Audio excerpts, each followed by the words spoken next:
அனைவருக்கும் வணக்கம். இன்னைக்கு நம்ம தனிப்பெருங்கரணையுடைய டெஸ்ட் நம்பர் 2ல இருக்கிறோம். இதுல என்னென்ன சிலபஸ் அப்படிங்கிறது நம்ம கொடுத்துருக்காங்கன்னு பாருங்க. நல்லா டெஸ்ட் எழுதிருப்பீங்க.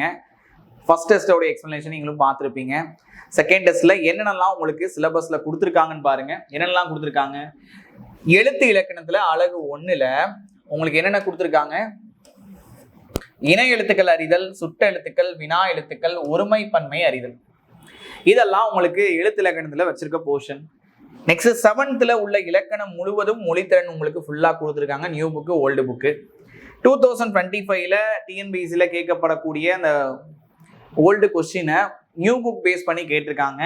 அடுத்து திருக்குறள் அதிகாரம்னா அரண் வலியுறுத்தல், அன்புடைமை, விருந்தோம்பல். இது போக பி சீரீஸ்ல இருக்கக்கூடிய கலை சொற்கள், ஆட்சி சொல்லகராதியில நீங்க படிச்சிருப்பீங்க. அது ரிலேட்டடா இருக்கக்கூடிய கலை சொற்கள். சரிங்களா? ஃபர்ஸ்ட் கொஸ்டின் என்ன இருக்குன்னு பாருங்க. பிழையை திருத்தி சரியாக எழுதுக. அதாவது ஒருமை பன்மை பிழையை அறிய சொல்றாங்க. பாருங்களேன், ஃபர்ஸ்ட் கொஸ்டின், மேகங்கள் சூழ்ந்து கொண்டன. ஓகே, அதை வச்சிருப்போம். அதுக்கப்புறம் பாருங்க, குழலி நடனம் ஆடினான் இருக்கா. குழலி என்பது பெண்பாலா? பெண்பாலுக்கான விகுதி என்ன? அல்லா, அல் வரும். இன்னொன்னு என்ன வரும்? ஆள் வரும். அப்ப இந்த ரெண்டுல ஏதாவது ஒண்ணு தானே அங்க போடணும். அப்ப குழலி நடனம் ஆடினாள் அப்படிங்கிறது கரெக்டா இருக்கும். அடுத்தது, பசு கன்றை ஈன்றனன் இருக்கா. என்ன வரணும்? ஈன்றது. காரணம் என்ன? இது ஒன்றன்பால். ஒன்றன்பாலுக்கான விகுதி என்ன? தூ. சரிங்களா? அடுத்தது, அரசர்கள் நல்லாட்சி செய்தார் அப்படின்னு கொடுத்துருக்கோம். அப்போ அரசர்கள் கல் விகுதி உங்களுக்கு எழுவாயில இருந்தா பயனிலையும் உங்களுக்கு என்ன வரணும்? கல் விகுதி வரணும். அப்ப அரசர்கள் நல்லாட்சி செய்தார்கள் அப்படின்றது வரணும். சரிங்களா? அப்ப இங்க பாருங்களேன், இது அக்ரநில உள்ள கல்விகிரி. உயர்நில கல்விகிரி வந்துச்சுன்னா கல்விகிரி பயனிலையில போடுறோம். இதே இது உங்களுக்கு அக்ரிணை பொருள்ல உங்களுக்கு கல்விகிரி வருதுன்னா பலவின்பால். அது பலவின்பால்ல உங்களுக்கு என்ன விகுதி? என்ன?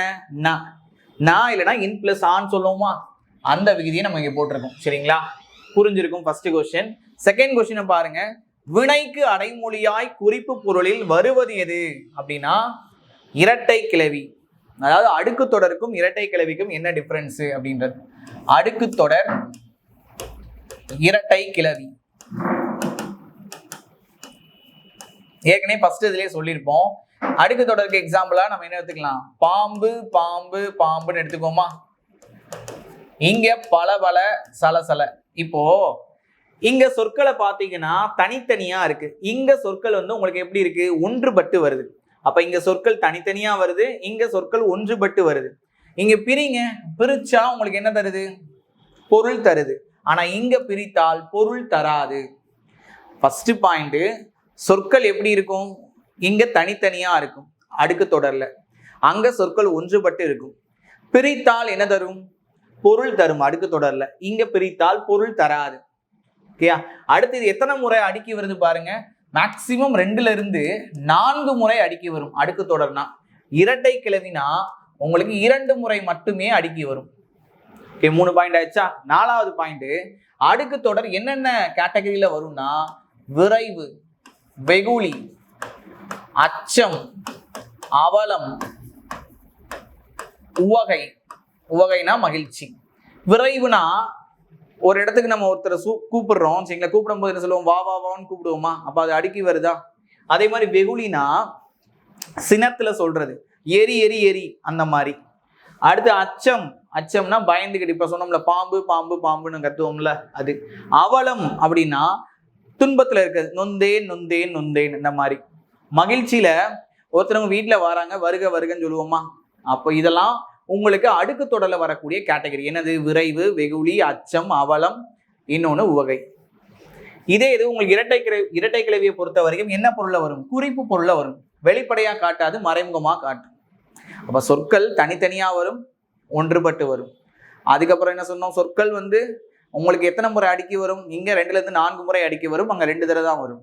அடுத்தது என்ன சொன்னோம்? பிரித்தால் பொருள் தரும் அடுக்கு தொடர்ல, பிரித்தால் பொருள் தராது இரட்டை கிளவில. நெக்ஸ்ட் முக்கியமா இது என்னென்ன கேட்டகரியில அடுக்கு தொடர் வரும்னா விரைவு, வெகுளி, அச்சம், அவலம், உவகை. அதே மாதிரி உங்களுக்கு இரட்டை கிளவி அப்படிங்கிறது குறிப்பு பொருள்ல வரும், மறைமுகமாக உணர்த்தும். ஓகே, புரிஞ்சிருக்கும்னு நினைக்கிறேன். ஆகு பெயர்னா என்ன? ஏதேனும் ஒன்றுனுக்கு ஆகி வருவதுதான் ஆகு பெயர். ஓகே, நெக்ஸ்ட் கொஸ்டின் பாருங்க. அடுத்தது, அகநமந்து செய்யால் உரையும் முகநமந்து நல்விருந்து ஓம்புவான் இல்.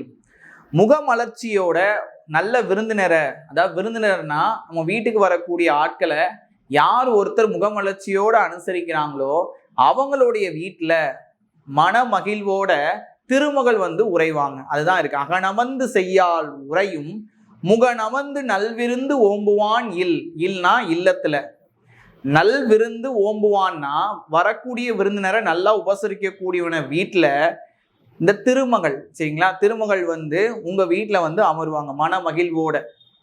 நல்லா விருந்தினர் உபசரிச்சோம்னா உங்க வீட்டுல இந்த செல்வமானது நிக்கும்ன்றது மாதிரிதான் பொருள் இது, சரிங்களா. ஓகே, இது விருந்தோம்பல் அதிகாரத்துல வரக்கூடியது. ஓகே, இதுல என்ன கேட்டிருக்காங்கன்னா, எனும் குறள் அடிகள்ல கோடிட்ட இடம் யாரை குறிப்பிடுகிறது? செய்யால் அப்படிங்கிறது யாரை குறிப்பிடுதுன்னு கேட்டிருக்காங்க. யாரு? திருமகள். ஓகே, 4வது கொஸ்டின் பாருங்க. ஒன்றை சுட்டி காட்ட வரும் எழுத்துக்களுக்கு சுட்ட எழுத்துக்கள் என்று பெயர். ஏதேனும் ஒன்றை நம்ம சுட்டி காட்டுறோம், அதுக்கு என்ன பேரு? சுட்ட எழுத்துக்கள் என்ற பேரு. அப்ப இந்த சுட்ட எழுத்துக்கள் எதெல்லாம் வரும்? உங்களுக்கு சுட்ட எழுத்துக்கள்னா ஆ வரும், ஈ வரும், ஊ வரும். தற்கால வழக்கத்துல எது இல்லைன்னா ஊ இல்லை, ஆ ஈ மட்டும்தான் இருக்கு. இந்த ஏஆ ஆ ஓ ஏ அப்படிங்கிறது என்ன எழுத்துக்கள்? வினா எழுத்துக்கள். வினாக்களை எழுப்புவதற்கு பயன்படுத்தக்கூடிய எழுத்துக்கள் என்ன சொல்லுவோம்னா வினா எழுத்துக்கள். இது உங்களுக்கு சுட்ட எழுத்துக்களா வராது. அப்ப 2வது ஸ்டேட்மெண்ட் பாருங்க. ஏஆ ஓ ஏ என்பன சுட்ட எழுத்துக்களாக பிறவற்றை சுட்டுகிறதுன்னு கொடுத்துருக்காங்க. தப்பு. அது என்ன வரணும் இங்க? ஆ இ ஊ. இதுல ஊங்கிறது தற்கால வழக்கத்துல இல்ல, ஆ இ அப்படின்றது தான் இருக்கும். அப்போ ஏஆ ஓ ஏங்கிறது வினா எழுத்து, ஆ இ அப்படிங்கிறது போட்டா உங்களுக்கு செகண்ட் ஸ்டேட்மெண்ட் கரெக்டா இருக்கும். இப்போ ஃபர்ஸ்ட் இது உங்களுக்கு கரெக்ட், செகண்ட் இது என்னது? ராங். நெக்ஸ்ட் கொஸ்டின் பாருங்க. அடுத்தது, தொடர் அமைக்க விரிந்தது விரித்தது. மாலை நேரத்தில் அள்ளி இதழ்கள் விரித்தன. அதாவது ரெண்டுக்கு என்ன டிஃபரன்ஸ்னா, நம்ம தன்வினை பிறவினை மாதிரி இதை ஞாபகம் வச்சுக்கலாம். தன்வினைனா அந்த வினையை அவங்களே செய்யற மாதிரி இருக்கும். பிறவினைனா ஒரு ஆளை வச்சு செய்ய வைக்கிற மாதிரி இருக்கும். அந்த மாதிரி ஞாபகம் வச்சுக்கலாம். இந்த 2 வினைகளுடைய வேறுபாடு அப்படிங்கிறது. விரிந்ததுன்னா அதுவா நடக்கும் ஆட்டோமேட்டிக்கா, விரித்ததுன்னா இன்னொரு ஆளை வச்சு செய்ய வைக்கிற மாதிரி இருக்கும், சரிங்களா. இங்க பாருங்க, மாலை நேரத்தில் அள்ளியின் இதழ்கள் விரிந்தன, அது ஆட்டோமேட்டிக்கா நடக்குது. மயில் தொகையை விரித்துனா மயில் தான் அந்த தொகையை விரிக்குது, அதுதான் செய்யுது. அதாவது இங்க ஆட்டோமேட்டிக்கா நடக்குது. இந்த மயில் என்ன பண்ணுதுன்னா அது செய்ய வைக்குது, தொகையை விரிக்க வைக்குது. அப்ப இதன் மூலமா நீங்க தன்வினை பிறவினையில ஸ்ட்ராங்கா இருந்தீங்கன்னா இது ஈஸியா போட்டுடலாம், சரிங்களா. உங்களுக்கு சி ஆப்ஷனும் டி ஆப்ஷனும் ஒரே மாதிரி இருக்காம பாருங்க, ஒரே மாதிரி தான் இருக்குது. ஓகே, இது நம்ம எலிமினேட் பண்ணிடலாம். விரித்தன வராது, விரிந்தது வராது, விரித்தன வராது, விரித்தன வராது. ஓகேயா, உங்களுக்கு ஆப்ஷன் டி அப்படிங்கிறதும் சி அப்படிங்கிறது ஒரே மாதிரி இருக்கு. நெக்ஸ்ட் கொஸ்டின் பாருங்க. பேப்லர் என்ற சொல்லின் பொருளை காண்க. என்ன அர்த்தம்னா பிதற்றுபவர். அடுத்த கொஸ்டின், கலைச்சொல். பேண்டரிங் அப்படின்னா பகடி, பேன்குவெட் அப்படின்னா பெருவிருந்து, பார்க்கோலாஜி அப்படின்னா மிகு வேலை, பார்ச் அப்படின்னா வன்குறுக்கீடு. ஓகே, அடுத்தது கொஸ்டின் பாருங்க. 8th கொஸ்டின், அகர இகர உகர எழுத்துக்கள் எனது சுட்ட எழுத்துக்கள். இது சொல்லோடைய முதல்ல வரும். எல்லா அகர இகர உகர எழுத்துக்கள் சுட்ட எழுத்துக்கள் சொல்லப்படுது அப்படின்னா கிடையாது. இப்ப ஆனா அம்மான்னு வச்சுங்க, ஈனா இரக்கம்னு வச்சுங்க, ஊனா உப்புன்னு வச்சுங்க. இப்ப இது எல்லாமே சுட்ட எழுத்துக்களா? இல்ல. அப்ப சொல்லோடைய முதல்ல வரக்கூடிய அகர இகர உகர எல்லா எழுத்துக்களும் என்ன கிடையாது? சுட்ட எழுத்துக்களா வராது. சுட்ட எழுத்துக்கள் அப்படிங்கிறது சுட்டி காட்டினா மட்டும்தான் அது சுட்ட எழுத்து. அந்த எழுத்தை வச்சு ஏதோ ஒண்ணு சுட்டி காட்டுற மாதிரி வந்தா மட்டும்தான் அது சுட்ட எழுத்து. மற்றபடி அது சொல்லோடைய முதல்ல வர அனைத்துமே அது என்ன கிடையாது? சுட்ட எழுத்துக்களா வராது. அப்போ செகண்ட் ஸ்டேட்மெண்ட் உங்களுக்கு என்னது? தப்பு. ஃபர்ஸ்ட் உங்களுக்கு கரெக்ட். நெக்ஸ்ட் கொஸ்டின் பாருங்க. அடுத்தது, ஐ ஔ என்ற எழுத்துக்களின் இன எழுத்துக்களை கண்டறிக. ஐ ஔ இந்த எழுத்துக்களுடைய இன எழுத்துக்கள் நம்ம ஏற்கனவே சொல்லியிருப்போம். இன எழுத்துனா என்னதுன்னா நட்பெழுத்துக்கள். அதோடைய ஒலிக்கும் முறையிலையும் பிறக்கும் இடமும் ஒரே மாதிரி அமைதுதான் என்ன சொல்லுவோம்? இன எழுத்துக்கள். அது இன்னொரு பெயரு நட்பெழுத்துக்கள். குறிலுக்கு நெடிலும், உயிரெழுத்துக்களை பொறுத்த வரைக்கும் குறிலுக்கு நெடிலும் நெடிலுக்கு குறிலும் வரக்கூடியதுதான் என்னதுன்னா உயிரெழுத்துக்கள்ல இன எழுத்துக்கள். அதே மெய்யெழுத்துக்கள்ல வல்லினத்துக்கு இனமானது மெல்லினம், மெல்லினத்துக்கு இனமானது வல்லினம். இடையினம் தனி வகையை சார்ந்தது. ஆயுத எழுத்து என்பது இன எழுத்துக்களாக வராது, இது நம்ம படிச்சிருப்போம். சரி, இந்த இடத்துல பாத்தீங்கன்னா ஆக்கு என்ன வரும்? ஆன்னு வரணும். ஈக்கு என்ன வரணும்? ஈன்னு வரணும். இங்க இது ரெண்டுமே வராது, சரிங்களா, என்ன எழுத்துக்கலாம். அதாவது இந்த இதுக்கு பொருத்தமா வரக்கூடியது, சரிங்களா. அப்ப ஐக்கும் அவ்வுக்கும் எதெல்லாம் பொருத்தமா வரும் அப்படின்னா ஐக்கு என்ன வரும், உங்களுக்கு என்ன எழுத்துக்கலாம், ஐக்கு ஈன்னு வரும். அவ்வுக்கு என்ன வரும், அவ்வுன்னு இழுத்தீங்கன்னா என்ன வரும், ஊன்னு வரும். ஐயை இழுத்தீங்கன்னா ஈ, அவ்வுன்னு இழுத்தீங்கன்னா என்ன வரும், ஊன்னு வரும். இப்ப இந்த ஆக்கு என்ன வரும், ஆ. ஈக்கு என்ன வரும், ஈ. சரிங்களா, நம்ம ஏற்கனவே படிச்சிருப்போம். நெக்ஸ்ட் கொஸ்டின் பாருங்க, 10வது. ஒருமை பன்மை பிழையற்ற தொடர் எது? ஆப்ஷன் பி பாருங்க. தொண்டி, முசிறி, காந்தலூர் என்பன சேர நாட்டின் துறைமுக பட்டினங்களாக விளங்கியதுன்னு இருக்கு. பட்டினங்களாக விளங்கின. சேரர்களின் நாடு குடநாடு எனப்பட்டன இருக்கு. இங்க என்ன வரும், எனப்பட்டது. தொல்காப்பியம் சேர சோழ பாண்டியர்களுக்கு உரியதாக கூறப்படுகிறது. சரிங்களா, கூறுகின்றது வச்சுக்கலாம், தூதான் வரும், நான் வராது. ஏன்னா எல்லாமே உங்களுக்கு இந்த எழுவாயை பொறுத்து அமையுது. சரிங்களா, குடநாடு எனப்பட்டதுன்னு வரணும். அப்ப இங்க பாருங்க, மூவேந்தர்கள் குறித்த செய்திகள் இடம்பெற்றுள்ளன. ஏன்னா உங்களுக்கு மூவேந்தர்கள் குறித்த செய்திகள் இடம்பெற்றுள்ளன அப்படிங்கிறது உங்களுக்கு பன்மையில வருதா, பன்மையில வரும்போது உங்களுக்கு என்ன விகுதி வரும், நா விகுதி வரும். சரிங்களா, அடுத்த கொஸ்டின் பாருங்க. நெக்ஸ்ட் போலியை வச்சு கொடுத்துருக்காங்க. போலி, பந்தர் அப்படிங்கிறது உங்களுக்கு என்னது, பந்தல் அப்படிங்கிறது இல்லு இர்ரா மாறி இருக்கு. அப்ப என்ன போலி, கடை போலி. மைஞ்சு அப்படிங்கிறது மஞ்சு. சரிங்களா, அதான் மா வந்து மையா மாறி இருக்கு. அப்ப இது என்ன, முத எழுத்து மாறி இருக்கா, அப்ப முதற் போலி. அஞ்சு அப்படிங்கிறது ஐந்து, எல்லா எழுத்துக்களும் மாறி இருக்கா, அப்ப இது என்னது, முற்றுப்போலி. அரையர் இருக்கா, அரையர். இடையில் உள்ள எழுத்து மாறி இருக்கா, அப்ப இது என்ன போலி, இடை போலி. இது போக இலக்கண போலின்னு ஒண்ணு இருக்கு. இலக்கண போலி. இலக்கண போலி அப்படிங்கிறது கால்வாய்ன்னு வச்சுக்கோம். கால்வாய் அப்படின்னா இது எப்படி வரும், வாய்க்கால். புறநகர் அப்படிங்கிறது என்னவா மாறும், நகர்ப்புறம். சதை அப்படிங்கிறது என்னவா மாறும், தசை. அதாவது முன்னாடி இருக்கக்கூடிய சொல்லையும் பின்னாடி இருக்க சொல்லையும் பொறுத்து அமையறதுனால இது என்னன்னு சொல்லுவோம்னா முன் பின் தொக்க போலி. முன் பின் தொக்க போலி. போலினா என்னதுன்னா இலக்கண முறைப்படி அமையாம இருக்கக்கூடிய எழுத்துக்கள், அதாவது டூப்ளிகேட்னு சொல்லலாம். போலினாலே டூப்ளிகேட்டு, அது இலக்கண முறை மாதிரி இருக்கிற மாதிரி தான் தெரியுமே தவிர்த்து அது இலக்கண முறைப்படி அமைஞ்சிருக்காது. அதுதான் போலி. அதுல முதற் போலி, இடைப்போலி, கடைப்போலி, முற்றுப்போலி இருக்கு. இன்னொரு போலி என்னன்னா இலக்கண போலி. இலக்கண போலிக்கு இன்னொரு பெயர் முன் பின் தொக்க போலி. முன்னாடி இருக்க சொல்லியும் பின்னாடி இருக்க சொல்லியும் சார்ந்து அமையினால இதுக்கு பெயர் என்னன்னா முன் பின் தொக்க போலி. சரி, 12வது கொஸ்டின் பாருங்களேன். இயல்பு வழக்கு வகைகள்ல அல்லாதது. வழக்குனா ஃபர்ஸ்ட் என்ன, வழக்குனா வழக்கமா வழங்கக்கூடிய சொற்கள். அது ரெண்டு வகையா பிரிக்கலாம். ஒன்னு இயல்பு வழக்கு, இன்னொன்னு தகுதி வழக்கு. இயல்பு வழக்குனா இயல்பா வழங்கக்கூடியது. என்னென்ன சொல்லலாம், இலக்கணம் உடையது, இலக்கண போலி, மறு. இதெல்லாம் உங்களுக்கு என்ன வரும், இயல்பு வழக்குல வரும். இலக்கணம் உடையதுன்னா அந்த சொல் இலக்கண முறை மாறி அமைஞ்சிருக்கும். இலக்கண போலினா இலக்கண முறை மாறி அமைஞ்ச மாதிரி தெரியும், ஆனா இலக்கண முறை மாதிரி அமைஞ்சிருக்காது. அது இலக்கண போலி. அடுத்து மருவுனா சொற்கள் சிதைந்து மாறி வரக்கூடியது மருவு. சரிங்களா, அடுத்தது நெக்ஸ்ட் தகுதி வழக்கு. தகுதி வழக்கு அப்படிங்கிறது என்ன அப்படின்னா, தகுதி வழக்குனாலே உங்களுக்கு இடத்தின் தன்மையை பொறுத்து நான் சொன்னேன். இடத்தின் தன்மையை பொறுத்து அது உங்களுக்கு 3 வகையா பிரிக்கலாம். இடக்கரடக்கல், அடுத்து 2வது வந்து உங்களுக்கு மங்களம், 3வது குழுவுக்குறி. இடத்தின் தன்மையை பொறுத்து பேசக்கூடியது உங்களுக்கு தகுதி வழக்கு.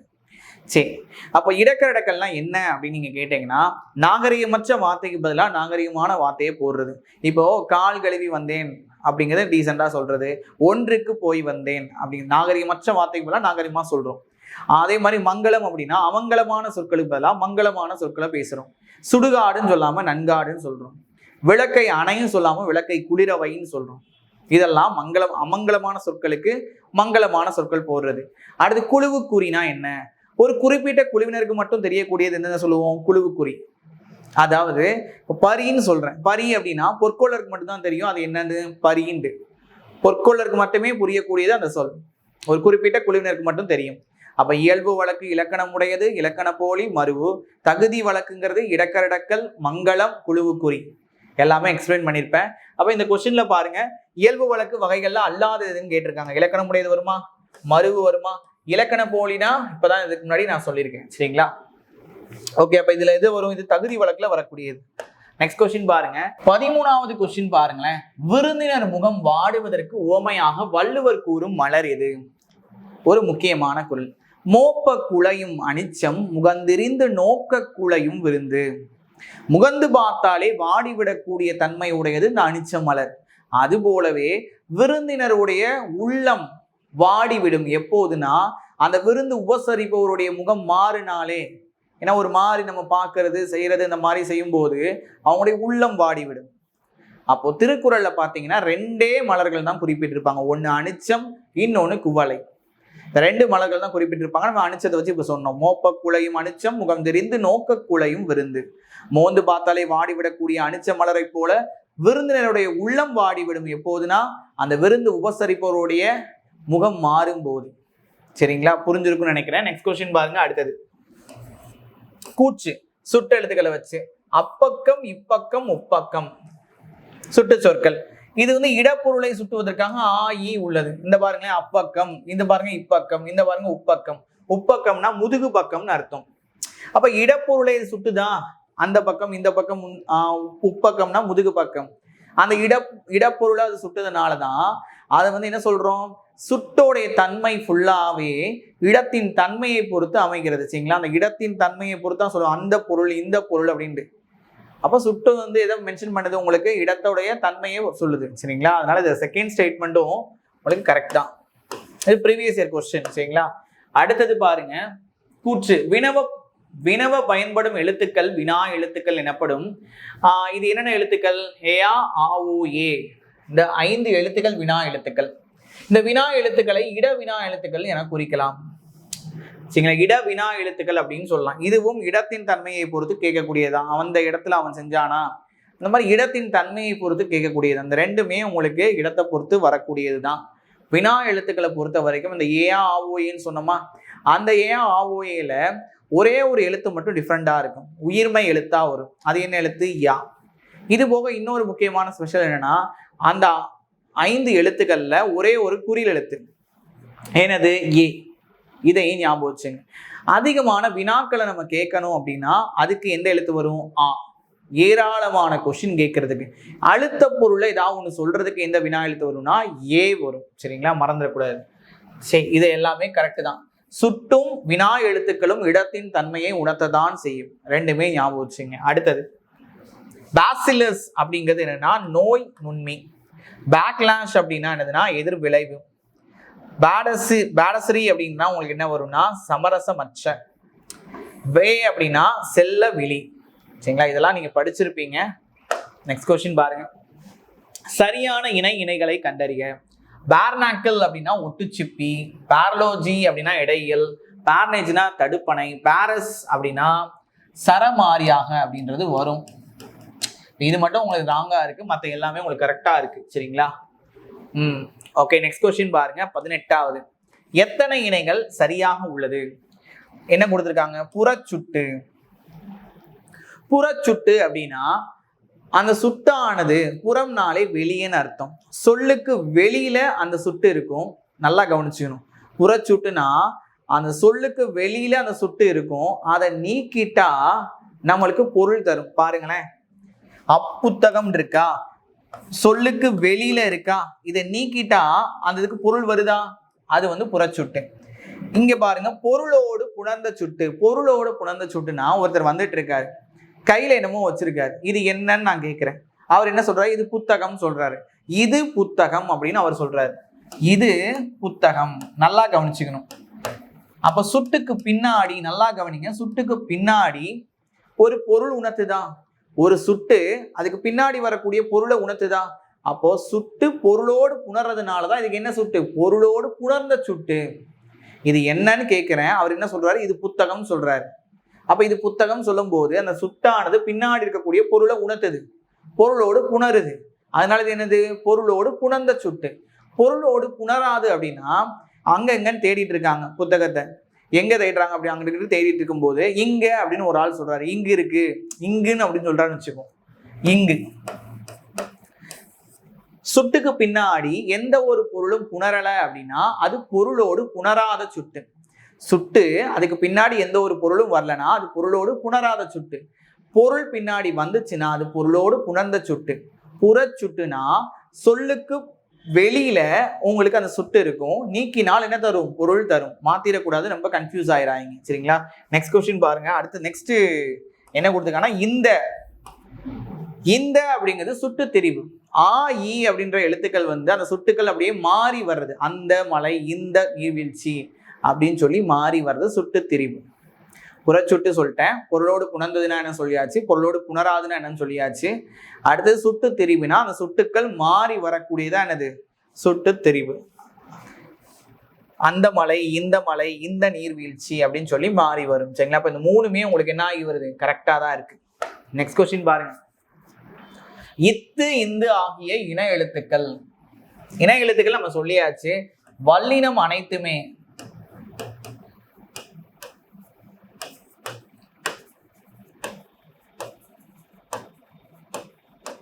இருக்கா?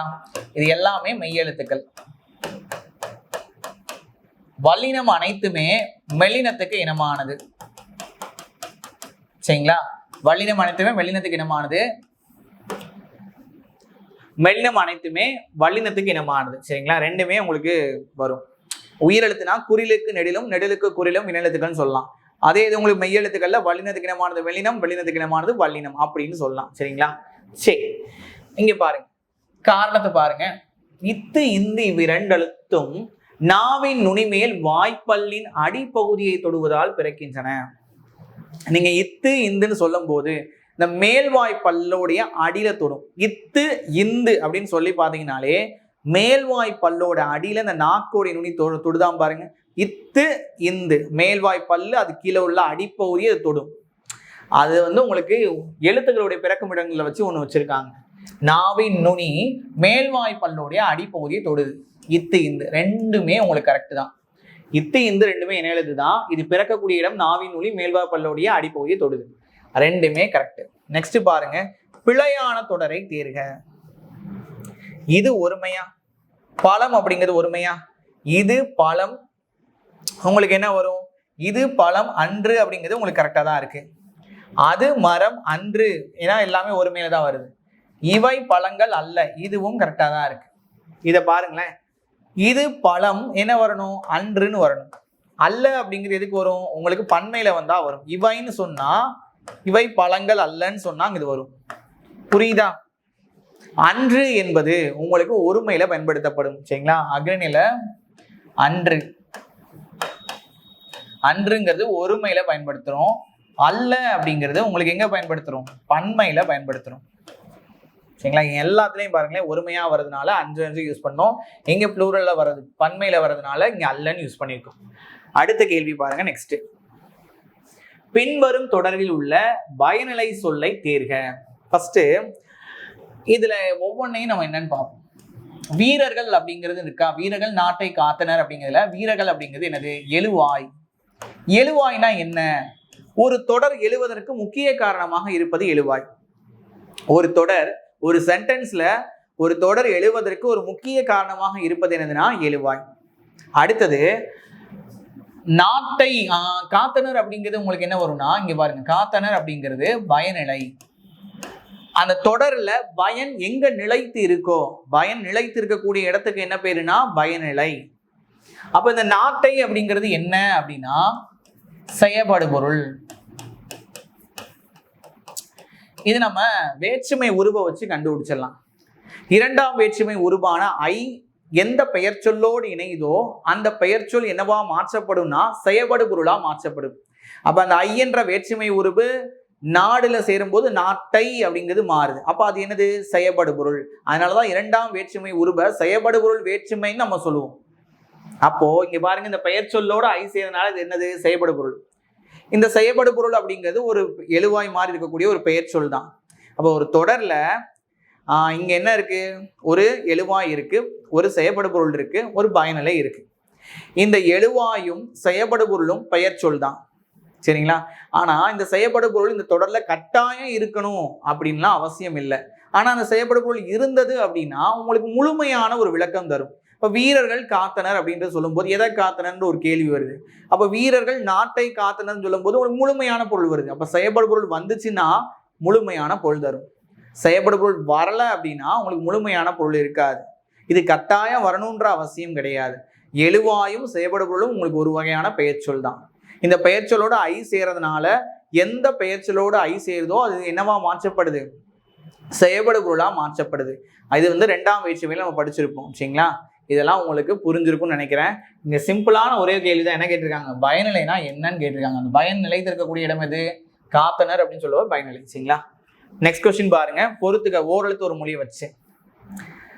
ஐ அப்படின்னு சொல்லும் போது நம்ம படிச்சிருப்போம் தலைவன். மை அப்படின்னா அஞ்சனம். வவ் அப்படின்னா வவ்வுதல் கவ்வுதல் பச்சுதல்.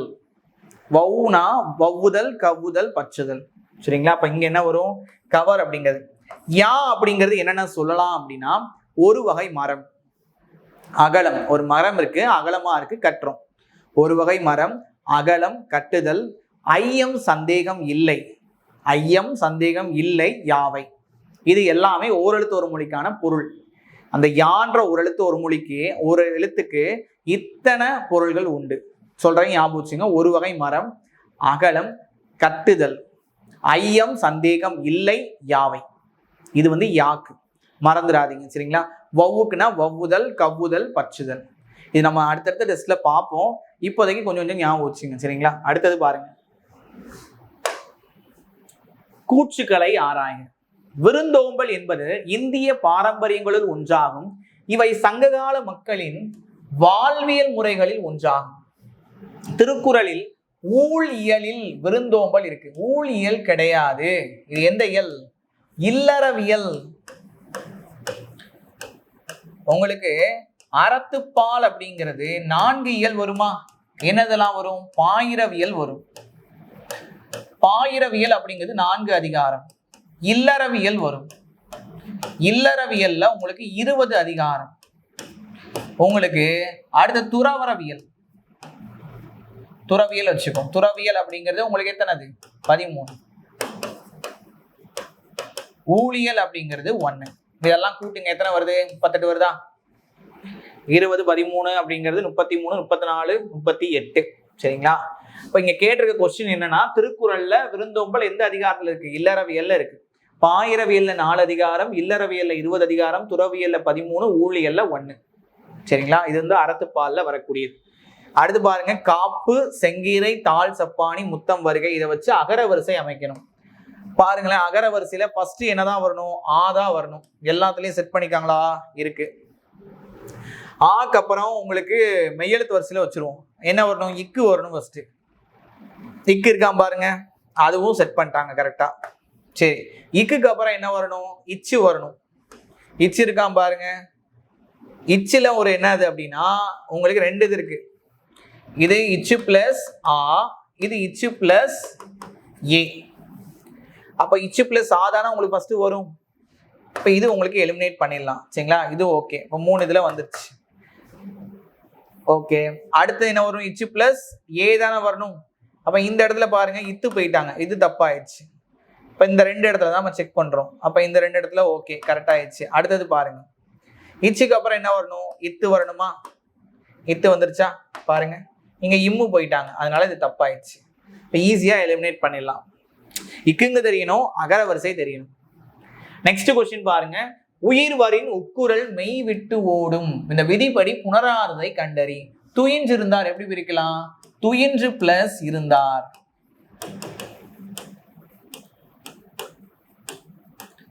இதே மாதிரி ஏடு எடுத்தேன் எப்படி பிரிக்கலாம்? ஏடு பிளஸ் எடுத்தேன். கேடு இல்லை எப்படி பிரிக்கலாம்? கேடு பிளஸ் இல்லை. இந்த ரூவை உடைங்க, இரு பிளஸ் ஊ.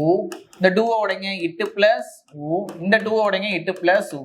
எல்லா இடத்துலையுமே உயிர் வருது. இங்க பாருங்களேன், வருமொழியில உயிர் வருது. அப்போ வருமொழியில உயிர் வரும்போது உயிர் வரின் இந்த உக்குரல் எதை விட்டு ஓடிடும்? மைய விட்டு ஓடிடும். ஓடியாச்சா? ஓடினதுக்கு அப்புறம் இர் பிளஸ் சி, உடல் மேல் உயிர் வந்து ஒன்றுவது. இர் பிளஸ் என்ன வரும்? துயின்று இருந்தா ரீ வந்துடும். இட்டு பிளஸ் ஏ என்ன வரும்? டே வருமா? ஏடு எடுத்தேன்னு வந்துருதா? அடுத்து இட்டு பிளஸ் ஈங்கிறது என்ன வருது? டி வருதா? கேடு இல்லைன்னு மாறிடுச்சு. அப்ப இந்த 3மே உங்களுக்கு என்ன வருது? உயிர் வரின் உக்குரல் மெய் விட்டு ஓடுன்ற ரூல் வருது. குச்சியில ஓடுறதுக்கான விதியில வருது. நெக்ஸ்ட் பாருங்க எவன் ஒருவன். எவன் கூட்டல் ஒருவனா, இன்னும் ஓவும் செய்யறது என்ன ஆயிருது, நோவா மாறுது. உடல் மேல் உயிர் வந்து ஒன்றுவது இயல்பே. அப்ப இது வந்து உங்களுக்கு வரல. நெக்ஸ்ட் கொஸ்டின் பாருங்க. அடுத்தது கூற்று. மெய்யெழுத்துக்களை போலவே உயிரெழுத்துக்களிலும் இன எழுத்துக்கள் உண்டு. ஆமா, மெய்யெழுத்துக்கள் போலவே உயிரெழுத்துக்கள்ல இன எழுத்துக்கள் உண்டுதான்.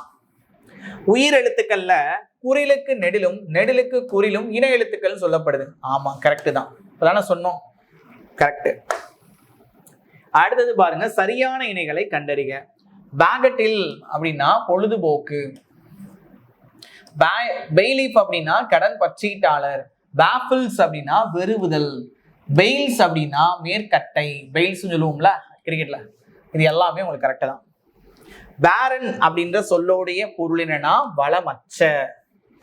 ஓகே, நெக்ஸ்ட் கொஸ்டின் பாருங்க. வட்டார மொழி எனப்படுவது. இங்க வட்டார மொழி அப்படின்னு நம்ம சொல்றோமா? வட்டார மொழி அப்படிங்கிறது ஒருமையில தானே இருக்கு. அந்த வட்டார மொழி ஒருமையில இருக்கும்போது அப்ப என்ன யூஸ் பண்ணுவீங்க? நீங்க சொல்லி பாருங்க. யாவை வருமா? இது பன்மையில இருக்கு. எவை வருமா? பன்மையில இருக்கு. எவை எவையும் பன்மையில இருக்கு. உங்களுக்கு ஒருமையில எது இருக்கு? யாது. சப்போஸ் எது இருந்தா போடுவீங்களா?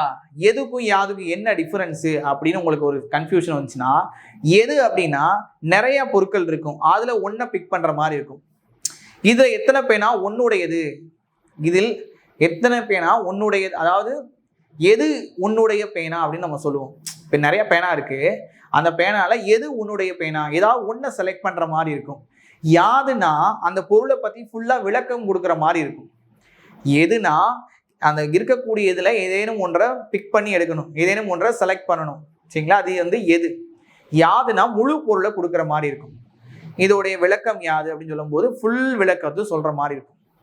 சொல்றது புரியுதா? எதுனா செலக்ட் பண்ணி ஒன்று எடுக்கணும், யாதுனா முழு விளக்கத்தை கொடுக்கணும். அப்ப இந்த இடத்துல வட்டார மொழி எனப்படுவது யாதுன்னு தான் வரும், எதுன்றது வராது. யாவை வராது, எவை வராது, எவை எவைங்கிறதும் வராது. ஏன்னா அது பன்மையில இருக்கு, இங்க ஒருமையில இருக்கு. சரிங்களா? புரிஞ்சிருக்கும்னு நினைக்கிறேன். சரியான இணை இது வந்து உங்களுக்கு இன எழுத்துக்களை வச்சு கொடுத்துருக்காங்க. இது கரெக்டா இருக்கு, ஆனா இங்க டா இல்லு தப்பா இருக்கு. இங்க கரெக்டா இருக்கு, இங்க ரூவா தப்பா இருக்கு. இங்க இங்கு கூ கரெக்டா இருக்கு, இங்க டா இல்லு தப்பா இருக்கு. அப்ப உங்களுக்கு பாருங்க, இங்கு இக்கு இன எழுத்துக்கள் வருதா, இந்து இத்து இன எழுத்துக்கள் வருது. அடுத்த கேள்வி பாருங்க. நெக்ஸ்ட் பிழை திருத்துக. இப்பதானே சொன்னோம் அன்று அல்ல, அன்று அல்ல அப்படிங்கிறது உங்களுக்கு அக்ரிணையில வரும். என்ன திணையில வரும்? அக்ரிணையில. அக்ரிணையில இது ஒருமையில வரும், இது பன்மையில வரும். இங்க அவன் கொடுத்திருக்காங்களா, அவன் என்பது உயர்திணை. அவனுக்கு என்ன வரும் அப்படின்னா இங்க என்ன வரும்? அல்லன் வரும். அல்ல வராது, அன்று வராது. அல்லல் அப்படிங்கிறது என்ன வரும்? பெண்பாலுக்கு வரும்.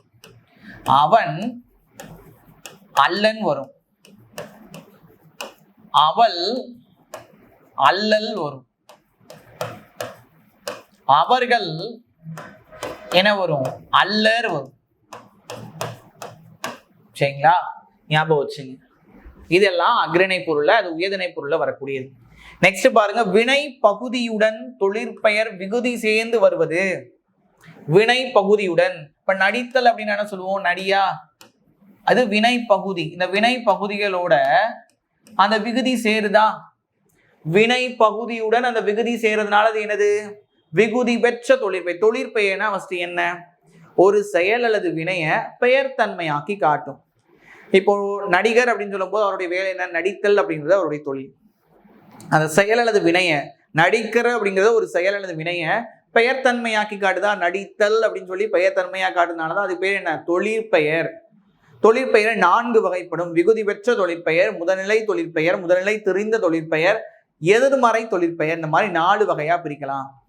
விகுதி பெற்ற தொழிற்பெயர்ல என்னென்ன விகுதிகள் வரும் அப்படின்னா தெரிஞ்சு வச்சுங்க. என்னென்ன விகுதிகள் அப்படின்னா தல், அல், அம், மை, ஐ, கை, வை. இது போக குசி, விதி, புதுவு, உள், காடு, பாடு, அரவு, ஆணை. மாதிரி நிறைய விகுதிகள் இருக்கு, ஞாபகம் வச்சுங்க. தல், அல், அம், மை, ஐ, கை, வை. குசி, விதி, புதுவு, உள், காடு, பாடு, அரவு, ஆணை. இதெல்லாம் விகுதி பெற்ற தொழிற்பெயர். முதல்நிலை தொழிற்பெயர்னா என்ன அப்படின்னா, இப்ப நடித்தல் சொல்லிக்கனா அது விகுதி இருக்கு. முதல்நிலை பகுதிக்கு இன்னொரு பெயர் தான் என்னது, பகுபத உறுப்புகள்ல நம்ம படிச்சிருப்போம். பகுதியோட இன்னொரு பெயர் முதல்நிலை. அந்த பகுபத உறுப்புகள்லயே அது முதல்ல வர்றதுனாலதான் அதுக்கு என்ன பெயர், முதல்நிலை என்று பெயர். அப்போ முதல்நிலை தொழிற்பெயர்னா, அப்போ முதல்நிலை தொழிற்பெயர்ல என்ன இருக்காது, முதல்நிலைனா என்ன சொல்லியிருப்போம், பகுதியா. அப்போ அந்த இதுல என்ன இருக்காது, விகுதி இருக்காது. இங்க பாருங்க, முதல்நிலை தொழிற்பெயர்ல என்ன வரும், நடி அப்படிங்கிறது வரும். இதே முதல்நிலை தெரிந்தது அப்படின்னா இந்த முதல்நிலை அப்படிங்கிறது மாறுது. எப்படி மாறும், நாடி அப்படிங்கிறது மாறுது. இதே இது உங்களுக்கு எதிர்மறையா வருது, அப்ப நடிக்காமை அப்படின்றது வரும். சிம்பிளா ஒன்னே ஒன்று எடுத்துக்கோமா, இங்க பாருங்க, ஒரே நிமிஷம். இங்க பாருங்க,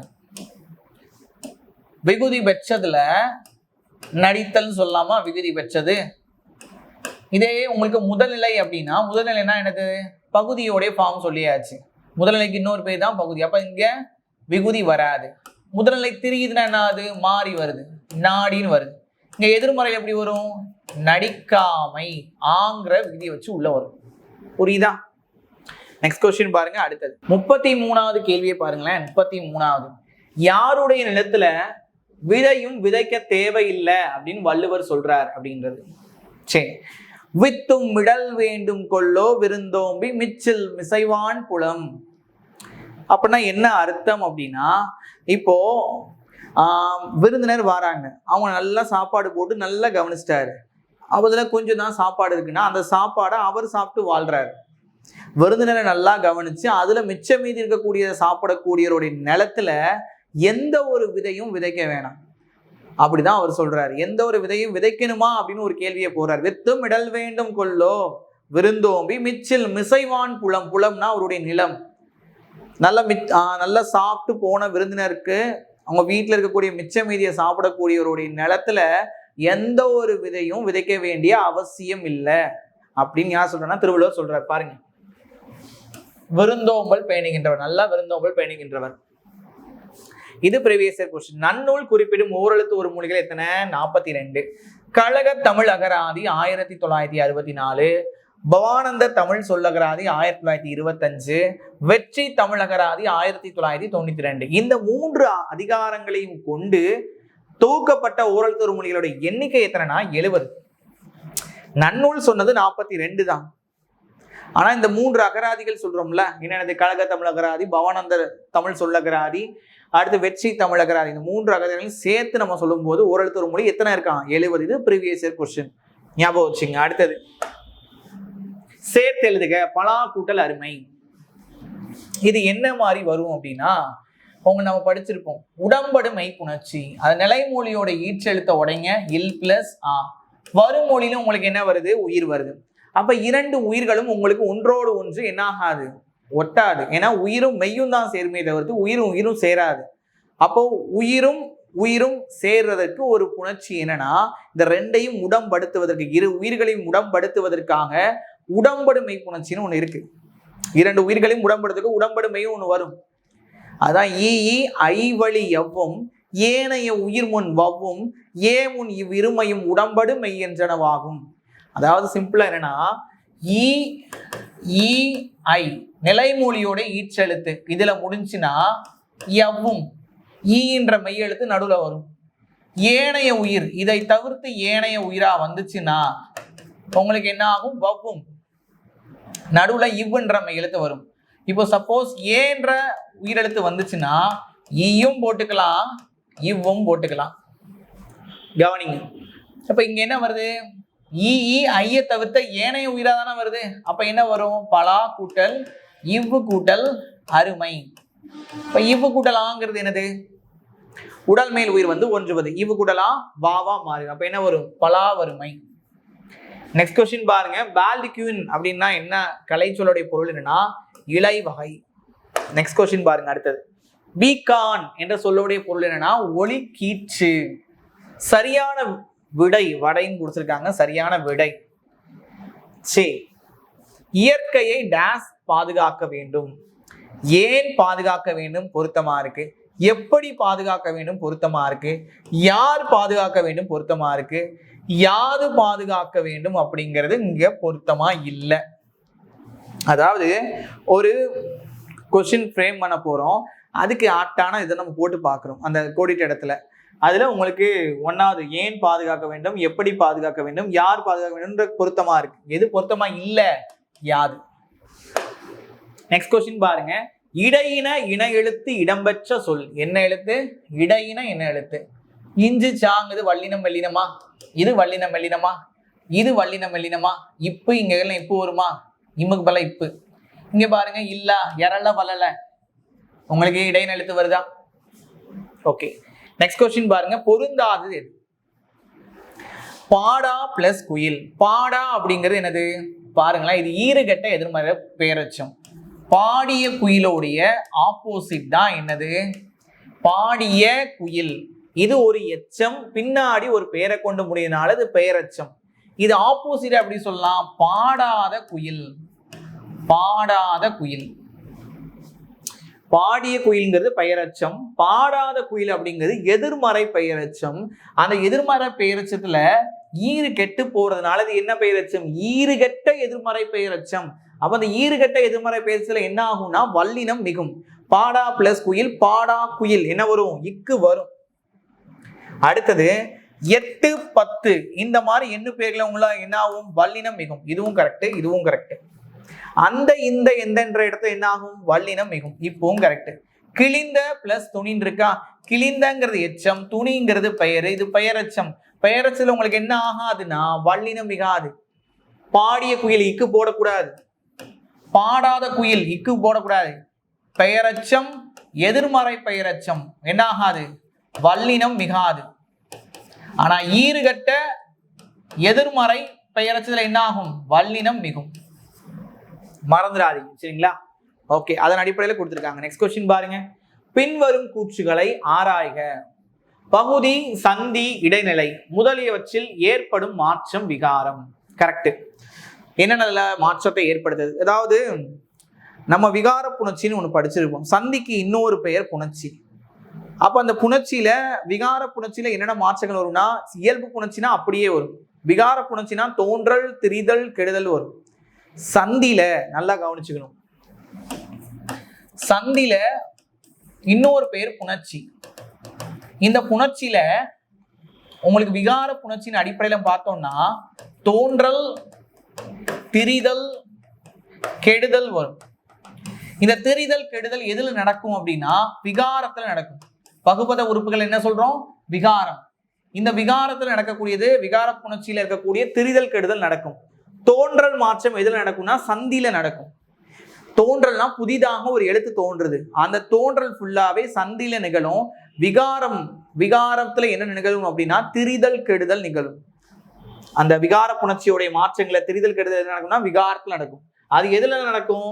பகுதியில நடக்கும், சந்தில நடக்கும், இடைநிலையில நடக்கும். இங்க பாருங்களேன், ஒரு எக்ஸாம்பிள் நான் சொல்றேன். நின்றான்.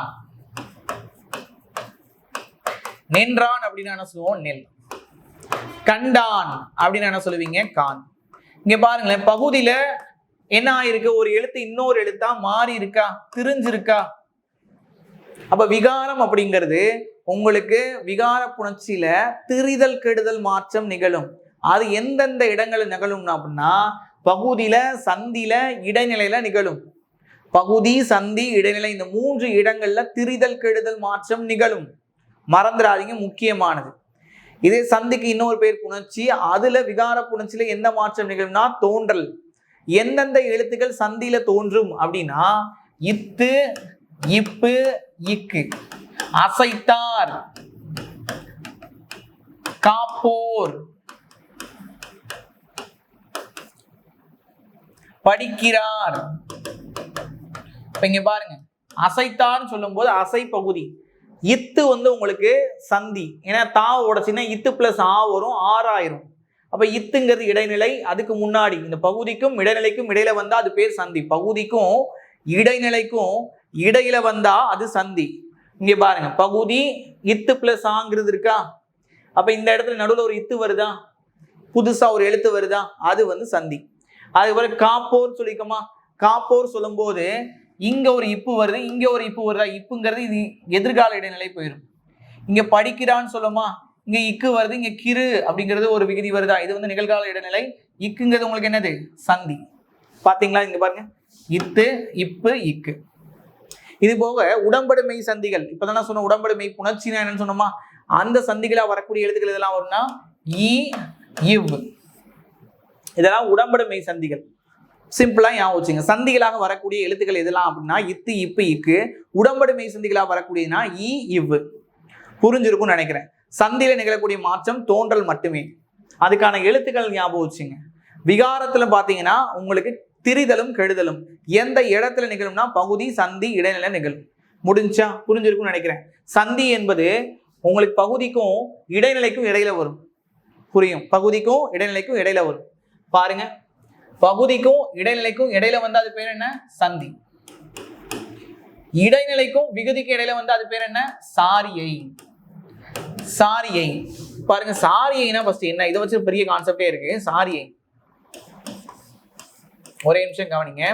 சாரியை, சாரியை அப்படிங்கிறது பகுதியோடு இடைநிலை சேர்வதற்கும் இடைநிலையோடு விகுதி சேர்வதற்கும், அதாவது பகுதி, இடைநிலை, விகுதின்னு சொல்லலாமா? மூணுமே இங்க பாருங்க, பகுதி, இடைநிலை, விகுதி, இந்த மூணுமே ஒரு சொல்லுல இருந்துச்சுன்னா முழுமையான பொருளை உணர்த்தும். பகுதி, இடைநிலை, விகுதி இந்த மூணுமே இருந்துச்சுன்னா முழுமையான பொருளை உணர்த்தும். பகுதி என்பது சொற்பொருளை உணர்த்தும். இடைநிலை விகுதி என்பது இலக்கண விதிகளை காட்டும், இலக்கண பொருண்மைகளை காட்டும் சொல்லலாம். அதான் இலக்கண விதிகளை காட்டும். அப்ப இந்த மூணுல பகுதி, இடைநிலை, விகுதி, இந்த பகுதி இடைநிலையோடு சேர்றதுக்கும் இடைநிலை விகுதியோடு சேர்வதற்கும் முக்கிய காரணமா இருக்கிறது என்னதுன்னா சாரியை. சரிங்களா? ஞாபகம் வச்சுங்க. சாரியைனா என்ன? சாரியை அப்படிங்கிறது என்ன அப்படின்னு கேட்டீங்கன்னா பெரும்பாலும் எதுக்கு இடையில வரும்னா இடைநிலைக்கும் விகுதிக்கும் இடையில வரும். இடைநிலைக்கும் விகுதிக்கும் இடையில வரும். இன்னொரு முக்கியமான ஒரு விஷயம் என்னன்னா சாரியையில சந்தி வரக்கூடிய இடம். சந்தி எதுக்கு இடையில வரும்? பகுதிக்கும் இடைநிலைக்கும் இடையில சந்தி வரும். அந்த இடையில வரும் பொழுது இந்த சந்தியானது உயிர்மை எழுத்தா வந்துச்சுன்னா அதுக்கு பேரும் சாரியை தான். இப்ப பாருங்க, தருகுவன் எழுதுறேன். இப்ப தருகுவன் எழுதும் போது தா பிளஸ் கு பிளஸ் இவ்வு பிளஸ் என்னன்னு சொல்லலாம். இங்க பாருங்க, இது பகுதி, இது இடைநிலை, இது வந்து உங்களுக்கு விகுதி. தன்மை, ஒருமை, வினைமுற்று விகுதி. இப்ப பகுதிக்கும் இடைநிலைக்கும் இடையில என்ன வருது? சந்தி வருதா? அந்த சந்தி உயிர்மை எழுத்தாக வருதா? உயிர்மை எழுத்தா வந்து அது பேர் என்ன? சாரியை. இந்த இன்னொரு விஷயம், சாரியையினாலே மேக்சிமம் வரக்கூடிய சாரியை எதுனா அன்சாரியை. இந்த அன்சாரியை பொறுத்த வரைக்கும் உங்களுக்கு எதுலதான் வரும்னா அன் என்ற விகுதியில மட்டும்தான் வரும்.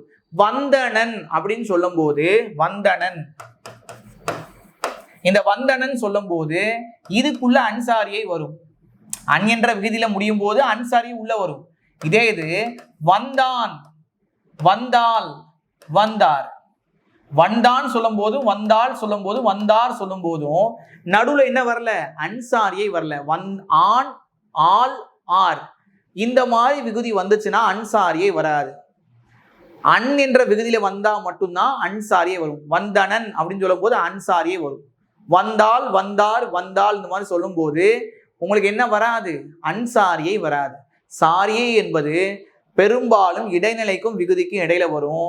சந்தி வரக்கூடிய இடத்துல உயிர்மை எழுத்து வந்தாலும் அதுக்கு பேர் சாரியை. அன்சாரியை உங்களுக்கு அன் விகுதியில மட்டும்தான் வரும். ஆர்ல வராது, ஆன்ல வராது, ஆன்ல வராது. புரியுதா? புரிஞ்சிருக்கும்னு நினைக்கிறேன். நல்லா தெளிவாகவே புரிஞ்சிருக்கும்.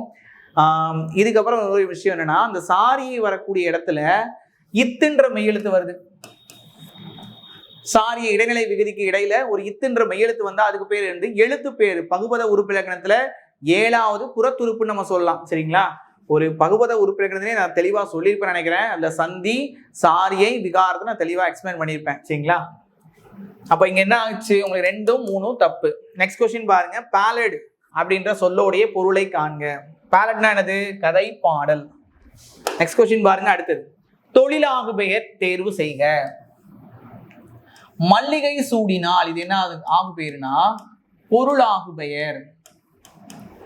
சரி, பொருளாகு பெயர் அப்படின்னா என்ன? மல்லிகை அப்படின்னு நம்ம சொல்றோம். மல்லிகை அப்படிங்கிறது ஒரு பொருள். அந்த பொருளானது எதுக்கு ஆகி வருதுன்னா ஆகுபேர்னாலே அந்த பொருளை டைரக்டா குறிக்காது, ஏதோ ஒண்ணுக்கு வரும். அப்போ மல்லிகை அப்படிங்கிறது முழு பொருள். இந்த பொருளானது மல்லிகை செடியில இருக்கக்கூடிய பூ சினையை குறிக்குதா, பூங்கிறது ஒரு சினை. அப்ப அந்த செடியில இருக்கக்கூடிய பூ வகையை குறிக்குது. மல்லிகைன்ற பொருள் அதோடைய சினைக்கு ஆகுது, முழு பொருள் சினைக்கு ஆகுறதுனால இது என்ன ஆகு பெயர், பொருள் ஆகு பெயர். சரிங்களா? அடுத்தது டிசம்பர் சூடினால், இது என்ன ஆகு பெயர், காலவாகு பெயர். காலவாகுனா டிசம்பர் அப்படிங்கிறது மந்த்தை குறிக்கல, காலத்தை குறிக்கல.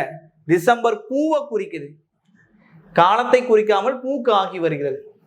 பொங்கல் என்பது பொங்குதல் அப்படின்னு பொங்கி வரக்கூடிய உணவுப் பொருளை குறிக்குது, அது தொழில வரக்கூடியது. இனிப்பு தின்றான், இனிப்பு இனிப்பு தின்றான் அப்படின்னு சொல்லும் போது இனிப்பு திங்கிறதுன்றது இனிப்பாலான தீன்பண்டத்துக்கு ஆகி வருது. அப்ப இது பண்பாகு பெயர். சரிங்களா? ஆகு பெயர்னாலே இதே ஒன்றுக்கு ஏதேனும் ஒன்றுக்கு ஆகி வரக்கூடியதுதான் ஆகு பெயர். இந்த பொருளாகு பெயரும் சினையாகு பெயரும் ரொம்ப முக்கியம். முழு பொருள் அது சினைக்கு ஆகி வரும், சினையானது முழு பொருளுக்கு ஆகி வரும். பின்னாடி நம்ம எக்ஸாம்பிள் பார்ப்போம். சரிங்களா? நெக்ஸ்ட் கொஸ்டின் பாருங்க. அடுத்தது, அன்பில்லாத உயிர்களை எது வருத்தி அளிக்கும் என வள்ளுவர் கூறுகிறார்? என்பில் அதனை வெயில் போல காயுமே அன்பில் அதனை அறம். எலும்பில்லாத உயிர்களை இந்த வெயிலானது வருத்தி அளிக்கும். எக்ஸாம்பிள் மண்புழு எடுத்துங்க. மண்புழுவை பொறுத்த வரைக்கும் வெயில் காலத்துல வெளியிலே வராது, குளிர்காலத்துல மட்டும்தான் வெளியில வரும். அப்போ வெயில் வந்துச்சுன்னா அது எலும்பில்லாத உயிர் தானே, அந்த வெயிலானது வருத்தி அழிச்சிரும் சொல்லிட்டு வெளியிலே வராது. அப்போ எலும்பில்லாத உயிர்களை இந்த வெயிலானது வருத்தி அழிப்பது போல ஞாபகம் வச்சுங்க, அன்பு இல்லாத உயிர்களை, அன்பில்லாத ஒருத்தரை இந்த அறமானது வருத்தி அழிக்குமா? எலும்பில்லாத உயிர்களை வெயில வருத்தி அழிக்கிற மாதிரி அன்பு இல்லாதவர்களை அறமானது வருத்தி அழிக்கும். சரிங்களா? புரிஞ்சிருக்கும்னு நினைக்கிறேன். அன்பில்லாத உயிர்களை எது வருத்தி அளிக்கும்னா அறம். ஒருவர் அல்லது நூல் கூறும் கூற்றை விளக்கும் இடத்து பயன்படுத்த வேண்டிய நிறுத்தற்குறியை கண்டறிக. கார் புள்ளி எந்தெந்த இடங்கள்ல வரும்? எண்ணும் இடங்கள்ல வரும். மா பலா வாழை எண்ணக்கூடிய இடங்கள்ல வரும். வினை எச்சங்கள்ல, ஒரு தொடர்ல நிறைய எச்ச பொருள்கள் வருது, வினை எச்சங்களை வந்து சென்று இந்த மாதிரி இடங்கள்ல வரும். முகவரியோட இறுதி வரி நீங்க மற்ற இடங்கள்ல நம்ம கமா போடுவோம். விழி பெயரை நண்பா அப்படின்னு சொல்லும் போது அந்த விழி பெயர்ல வரும். அடுத்து உண்மை தொகையில வரும். உண்மை தொகையில சேர சோழ பாண்டியர் அந்த இடத்துல கமாவா போடலாம். எண்ணுண்மைகள்ல வரும். எண்ணுண்மைகள்ல சொல்லமா அந்த வெற்றிலையும் பாக்கும், அதுக்கப்புறம் உண்மை தொகை எண்ணுண்மைகள்ல வரும். உண்மை தொகை எண்ணுண்மைகள்ல வரும். இணைப்பு சொற்கள் அதனால், ஆதலால், ஆகவே, எனவே இந்த மாதிரி இணைப்பு சொல்லுக்கு அடுத்து கமா போடணும். இணைமொழிகள், இணைமொழிகள்னா நேரிணை எதிரிணை சொல்லலாம். நேரிணை அப்படிங்கிறது என்னன்னா சீரும் சிறப்பும், பாசிட்டிவா வரும், சீரும் சிறப்பும். எதிரிணைனா அப்படியே ஆப்போசிட்டா மேடு பள்ளம், இது எதிரிணை. இந்த மாதிரி இடங்கள்ல கமா வரும். சரிங்களா? அப்ப எண்ணும் இடங்கள்ல, வினை எச்சங்கள்ல, அது போக உங்களுக்கு என்ன சொன்னேன், உண்மை தொகை, எண்ணுண்மை, இணைப்பு சொல், இணைமொழிகள், இது போக இரட்டை மேற்கோள் குறி நம்ம எங்க பயன்படுத்தோம்? நேர்குற்று வாக்கியத்துல. அதுக்கு முன்னாடி கமலா விமலாவிடம் கூறியது, அப்ப கமா போட்டு மேல 2 டபுள் கொட்டேஷன் கொடுப்போம். நான் நாளைக்கு மதுரை செல்கிறேன். அப்ப இரட்டை மேற்கோள் குறிகளுக்கு முன்னால் என்ன போடுவோம்? கமா போடுவோம். சரிங்களா? புரிஞ்சிருக்கும்னு நினைக்கிறேன். நெக்ஸ்ட் என்ன அப்படின்னா உங்களுக்கு என்ன கொடுத்துருக்காங்க? அரைப்புள்ளி. இந்த அரைப்புள்ளி அப்படிங்கிறது எங்க பயன்படுத்துவோம்னா தொடர் வாக்கியம். ஒரே ஒரு எழுவாய் ஒன்றுக்கும் மேற்பட்ட பயணநிலை கொண்டு முடிஞ்சுன்னா அது பேர் என்னது? தொடர் வாக்கியம். கரிகாலன் கல்லணையை கட்டினான், கனக விசயனோடு போரிட்டான். அப்ப கரிகாலன்ற ஒரு எழுவாய், போரிட்டான் அதாவது கட்டினான், போரிட்டான், ஒன்றுக்கும் மேற்பட்ட பயனிலை கொண்டு முடியுது. அப்ப போரிட்டானுக்கு அப்புறம் என்ன வரும்? உங்களுக்கு அரை புள்ளி வரும். சரிங்களா? முக்கார் புள்ளி. முக்கார் புள்ளி அப்படிங்கிறது சிறு தலைப்புல வரும். சார்பெழுத்து அப்படிங்கிறது சிறு தலைப்புக்குள்ள அடுத்தபடி வரிசையா சொல்ற மாதிரி. அடுத்து முக்கியமா பெரும் கூட்டுத்தொகை, எட்டு தொகை, இந்த மாதிரி உங்களுக்கு பெரும் கூட்டுத்தொகையில வரும். நூல் பகுதியோட எண் இந்த இருக்கா, 8வது அத்தியாயம் 236 பக்கம். இந்த மாதிரி நூல் பகுதியோட எண் சிறு தலைப்புகள்ல, நூற்பகுதி எண்கள்ல, பெரும் கூட்டுத்தொகைகள்ல வரக்கூடியது என்னதுன்னா இந்த முக்கார் புள்ளி. முற்றுப்புள்ளி தலைப்போட இறுதி, அதாவது தலைப்புனா ஒரு தலைப்பு முடிஞ்சதுக்கு அப்புறம் ஒரு ஃபுல் ஸ்டாப் வைப்போம். சொற்றொடருடைய இறுதி. சரிங்களா? நாள் அந்த டேட்ல வைக்கக்கூடியது. நெக்ஸ்ட் இந்த பெயருடைய தலைப்படுத்தி இன்சியல்ல வைப்போம். சொல்லோடைய குறுக்கம் திருவிக்கா அப்படின்னு சொல்லும் போது சொல்லோடைய குறுக்கங்கள்ல என்ன வரும்? முற்றுப்புள்ளி வரும். கேட்டிருக்கிறது நூல் கூறும் கூற்றை விளக்கும் இடத்து. இப்ப சார்பெழுத்துனா என்ன அப்படின்னு சொல்லும் போது என்ன வரும்? முக்கால் புள்ளி வரும். இதுவும் ப்ரீவியஸ் இயர் கொஸ்டின். அடுத்த கொஸ்டின் பாருங்க. அக்ரிணை தொடரை கண்டறிய. மாணவர்கள் விளையாடினர், இது ஒரு அக்ரிணை. சாரி, அக்ரிணை தொடரை கண்டறியல. மாணவர்கள் அப்படிங்கிறது என்னதிணை? உயர்திணை. மக்கள் என்னதிணை? மக்கள் உயர்திணை. ஆசிரியர் என்னது? உயர்திணை. ஃபர்ஸ்ட் உயர்திணைனா என்னது? 6 அறிவு இருக்கக்கூடிய உயிருள்ள காரணியை குறிக்கக்கூடியதான் என்னது? இந்த உயர்திணை. அந்த உயர்வுக்கு அல்லாத திணை நம்ம சொல்றோம் அக்ரிணை சொல்றோம். அக்ரிணை அப்படிங்கிறது ஓரறிவுல இருந்து 5 அறிவுக்குள்ள வரக்கூடியது. அது உயிர் உள்ளதும் வரலாம், உயிர் அற்றதும் வரலாம். அப்ப இங்க பாருங்க, மலர்கள். இதே மாதிரி ஆடு மாடு குறிக்கவும் வரலாம். அக்ரிணை அப்படிங்கிறது உயிர் உள்ளதுலயும் வரும், உயிர் அற்றதுலயும் வரும். உயர்திணை அப்படிங்கிறது உயிர் உள்ளது மட்டும்தான் வரும், 6 அறிவு இருக்கக்கூடியது வரும். சரிங்களா? இங்க பாருங்க, மக்கள், ஆசிரியர்கள், மாணவர்கள், இது எல்லாமே என்னது? உயர்திணை. நெக்ஸ்ட் கொஸ்டின் பாருங்க. விழி அப்படின்னா என்னது? பொய்யாக்கு. விலை விலை விலை விலை விலை அப்படின்னா என்னது? பொய்யாக்கு. தாமரை தன் தோழியுடன் ஞாயிற்றுக்கிழமை மாலையில் கடை வீதிக்கு சென்றால் இவ்வாக்கியத்திற்கு பொருத்தமற்ற வினாச்சொல் இடம்பெற்றுள்ள தொடரை சுட்டுக. தாமரை எங்கு சென்றால்? எங்கு சென்றால்? கடை வீதிக்கு சென்றால். தாமரையுடன் சென்றது யார்? அவருடைய தோழி. தாமரை எப்போது சென்றால்? ஞாயிற்றுக்கிழமை சென்றால். ஞாயிற்றுக்கிழமை மாலையில். சரிங்களா? இப்ப இதுக்கு பாருங்க, எப்படி சென்றால்ங்கிறதுக்கு ஆன்சர் இல்லை. இப்ப இது உங்களுக்கு பொருத்தமற்ற கேள்வியா இருக்கு. அடுத்து பாருங்க. டேஷ் எழுத்துக்களில் குறிலுக்கு நெடிலும் நெடிலுக்கு குறிலும் இன எழுத்துக்கள் ஆகும். இப்பதானே சொன்னோம் உயிர் எழுத்துக்கள் இன எழுத்துக்கள்ல சொன்னோம். பெயரச்சம் அல்லாத சொற்களை தேர்வு செய்க. அப்ப இந்த இது எல்லாமே எச்சமா? பெயரச்சத்தோட விகுதிகள் என்ன வரும்னா ஆ உம். இப்போ பாடிய பறவை, பாடும் பறவை, பாடுகின்ற பறவை, பாடுகின்ற பறவை, பாடிய, பாடுகின்ற, பாடும் அப்படின்னா என்ன விதி வருது? ஆ உம். பாருங்க, பாடிய இதுக்கு பின்னாடி நம்ம ஒரு பேரை போட்டு பார்ப்போம். எச்சத்துக்கு பின்னாடி பேரை போட்டு பாடிய பறவை வருது. அமரும் மாணவன் பேரை போட்டா வருது. எழுதிய மாணவன் வருது. அகன்ற பலகை அப்படின்னாலும் உங்களுக்கு பேரை போட்டா வருது. பேச நினைத்தான், அப்ப இங்க உங்களுக்கு வினைமுற்ற போட்டா தான் வருது. அப்ப இது என்னது? வினை எச்சம். மற்ற எல்லாத்தையும் பாருங்க, ஆ வருதா? ஆ உம் வருது. இங்க ஆ வந்தாலும் நம்ம பின்னாடி என்ன போட்டு பார்க்கணும்? ஒரு பெயரையோ இல்லைன்னா ஒரு வினைமுற்றையோ போட்டு பார்க்கணும். பெயர் அல்லது வினைமுற்றை போட்டு பார்த்து நம்ம கண்டுபிடிக்கணும். சரிங்களா? நம்ம சிம்பிளா விகுதியை மட்டும் ஞாபகம் வச்சுட்டு போட்டக்கூடாது, கரெக்டா இருக்கிற மாதிரி ஆயிரும். பேச நினைத்தான், பேச முயற்சித்தான். அப்ப இந்த மாதிரி உங்களுக்கு வினையை போட்டாதான் கரெக்டா ஆகுது. பேரை போடுங்க, பேச மாணவன் அப்படிலாம் கரெக்டா ஆகலை. அப்போ பேர் கரெக்டா வராது. அப்ப எச்சத்துக்கு அப்புறம் ஒரு வினைமுற்று வந்து அது என்னது? வினையச்சம். இப்ப ராங்கா உள்ளது 5. பின்வரும் கூற்றுகளை ஆராய்க. தொழிற்பெயர் வச்சு செயல் அல்லது வினையை பெயர்த்தன்மையாக்கி காட்டுமா? அமையாதுன்னு வராது, அமையும். இது என்ன காட்டும்? எண் காட்டும், இடம் காட்டும், காலம் காட்டும், பால் காட்டுமா? காட்டாது. இதெல்லாம் காட்டாது. வெறும் பாருங்க, நடித்தல்னு சொல்றேன். நடித்தல் அப்படிங்கிறது எண் காட்டுதா? ஒருமை பன்மை காட்டல. இடம் தன்மையா, முன்னிலையா, படற்கையா? இது என்ன பொருள்ல வரும்? மேக்சிமம் படற்கையில வரும். தன்மை முன்னிலை காட்டாது. காலம் பாருங்க, காட்டுதா? இல்ல. பால் என்ன பால்னே காட்டல. சரிங்களா? அப்ப இதெல்லாம் காட்டாது. முன்னிலை இடத்தில் மட்டுமே வரும். இப்பதானே சொன்னேன், படற்கை. படற்கை இடத்துல மட்டும்தான் வரும். 4 வகைப்படும் சொன்னோமா? விகுதி பெற்றது, முதல்நிலை, முதல்நிலை தெரிந்தது, அது போக என்ன சொன்னோம்? எதிர்மறை சொன்னோம். அப்ப 2வதும் 4வதும் சரி. இரவில் மாட்டிய இலங்கு சுடர் எகிலி. எகிலினானது? தீச்சுடர். ஓகேயா? எத்தகையவர் இவ்வுலகில் உள்ள அனைத்தும் தமக்கு மட்டும் உரியது என எண்ணுவர். அன்பில்லார் எல்லாம் தமக்குரியர், அன்புடையார் என்பும் உரியர் பிறர்க்கு. அன்பு இல்லாதவங்க எல்லா பொருளையும் தனக்கு தனக்குமாங்க. அன்பு உடையவங்கன்னா தன் உடல் பொருள் ஆவி அனைத்தும் பிறருக்கானதுன்னு சொல்லுவாங்க. அன்பிலார் எல்லாம் தமக்குரியர், அன்புடையார் என்பும் உரியர் பிறருக்கு. மறந்துடாதீங்க. அப்ப யார் எல்லாமே தமக்கு மட்டும் உரியன்னு சொல்லுவாங்க? அன்பு இல்லாதவங்க. அன்பு உடையவரா இருந்தா உடல் பொருள் ஆவி அனைத்தும் பிறருக்கானதுன்னு சொல்லுவாங்க. பாருங்க, அடுத்து ப்ரீ சென்சார்ஷிப். சரிங்களா? இது என்ன ஒரு முன் தணிக்கை. அடுத்து பொசிஷன் அப்படின்னா என்னது? உடைமை. பிரிஸ்கிரிப்ஷன்ஸ் அப்படின்னா என்னது? நீடனுபோகம். பிரீமியம் அப்படின்னா என்னது? முனைமம். இதெல்லாம் நீங்க படிச்சிருப்பீங்க. ஞான சுடர் விளக்கு ஏற்றினேன் நாரணனுக்கு ஞான தமிழ் புரிந்த நான். தொடர்ல இடம்பெற்றுள்ள மோனை சொற்கள். மோனைனா என்னது? முதல் எழுத்து வரணும். பாருங்க, ஞா பூ வரல, ஞா நா வரல. அடுத்து பாருங்க, ஞா நா வரல, ஞா ஞா வந்திருக்கா? இதான் கரெக்ட். மோனை முதலெழுத்து ஒரே போல இருக்கிறது. அடுத்து நெக்ஸ்ட் பாருங்க. சரியான இணைகளை தேர்க.